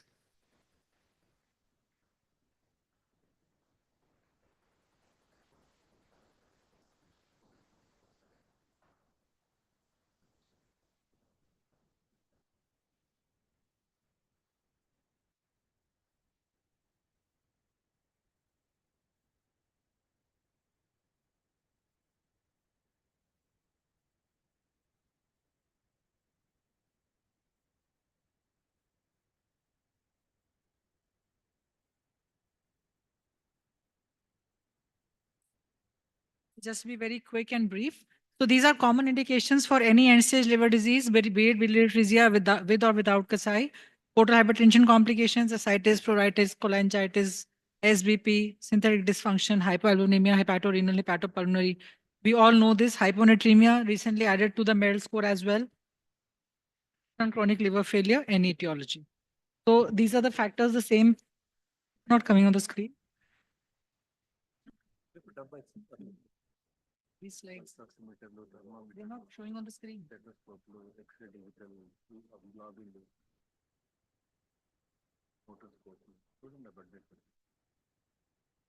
Please start. The slides are not being displayed, ma'am. Extempore. Extempore, Smita. Yes. Okay, okay. So it was reported many years ago that the survival 3 months post KPE, if the bilirubin fell to less than 2, the survival improved significantly. If it didn't, the survival was very little.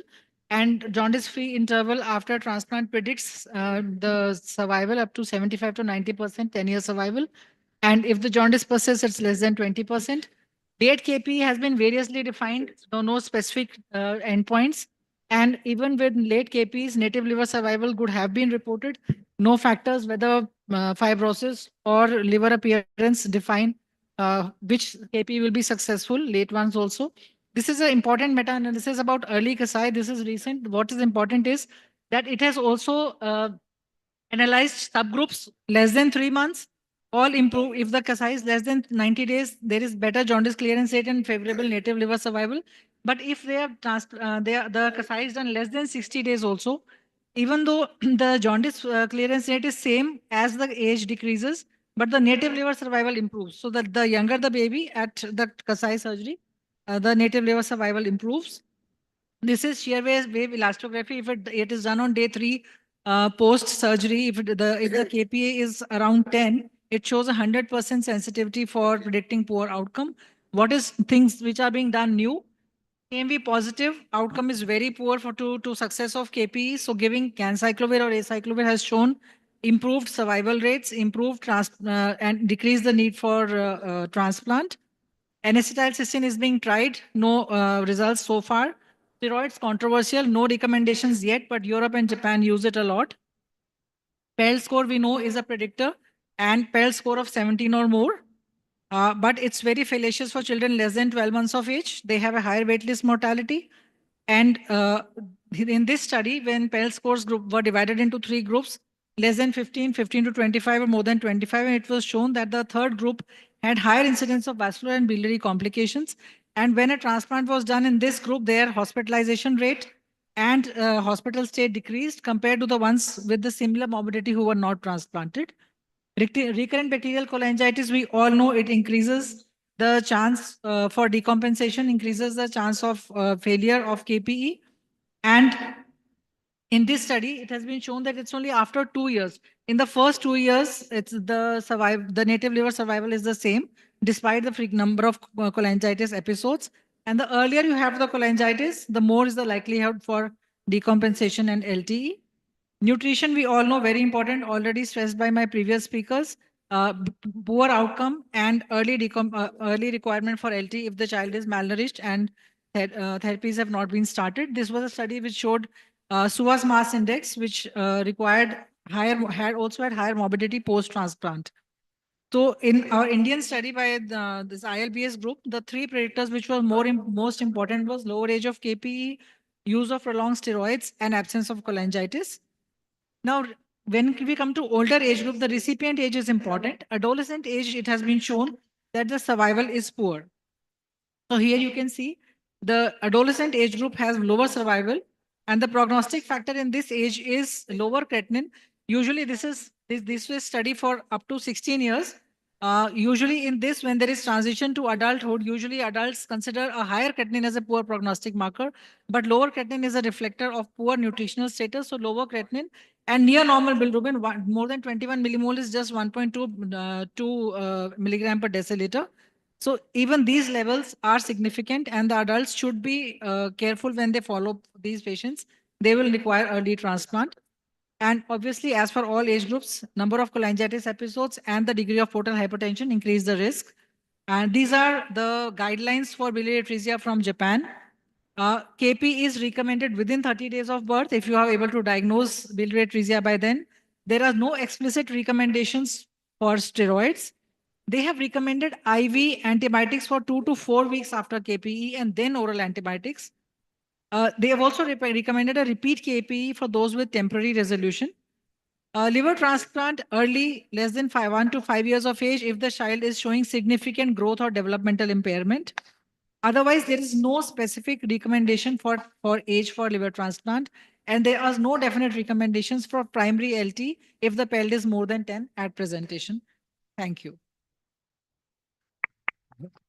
Thank you, Dr. Smita Malhotra.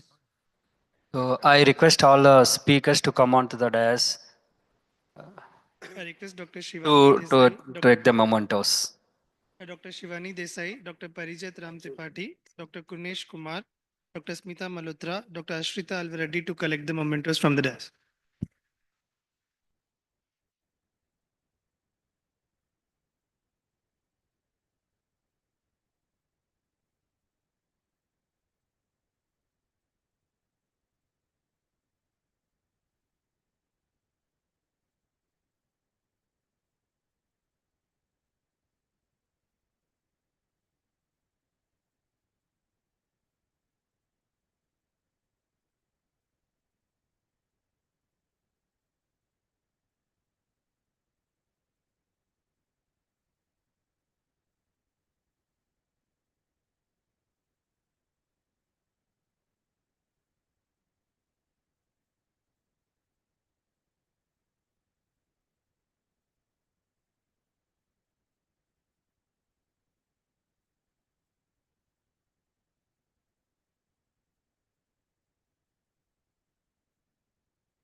Thanks to all for today's session. We'll be meeting you again for the tomorrow session. Have a good day.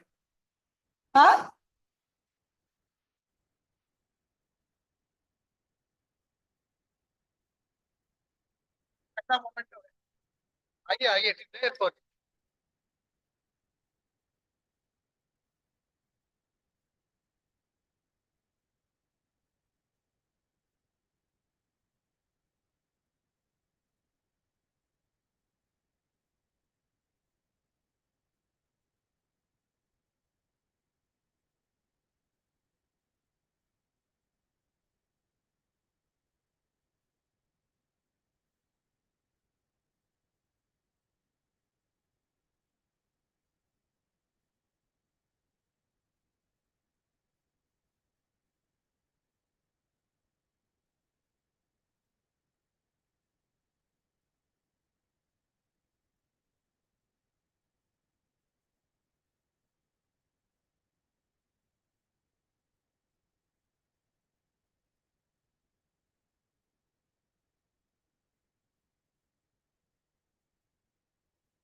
Right, Ram.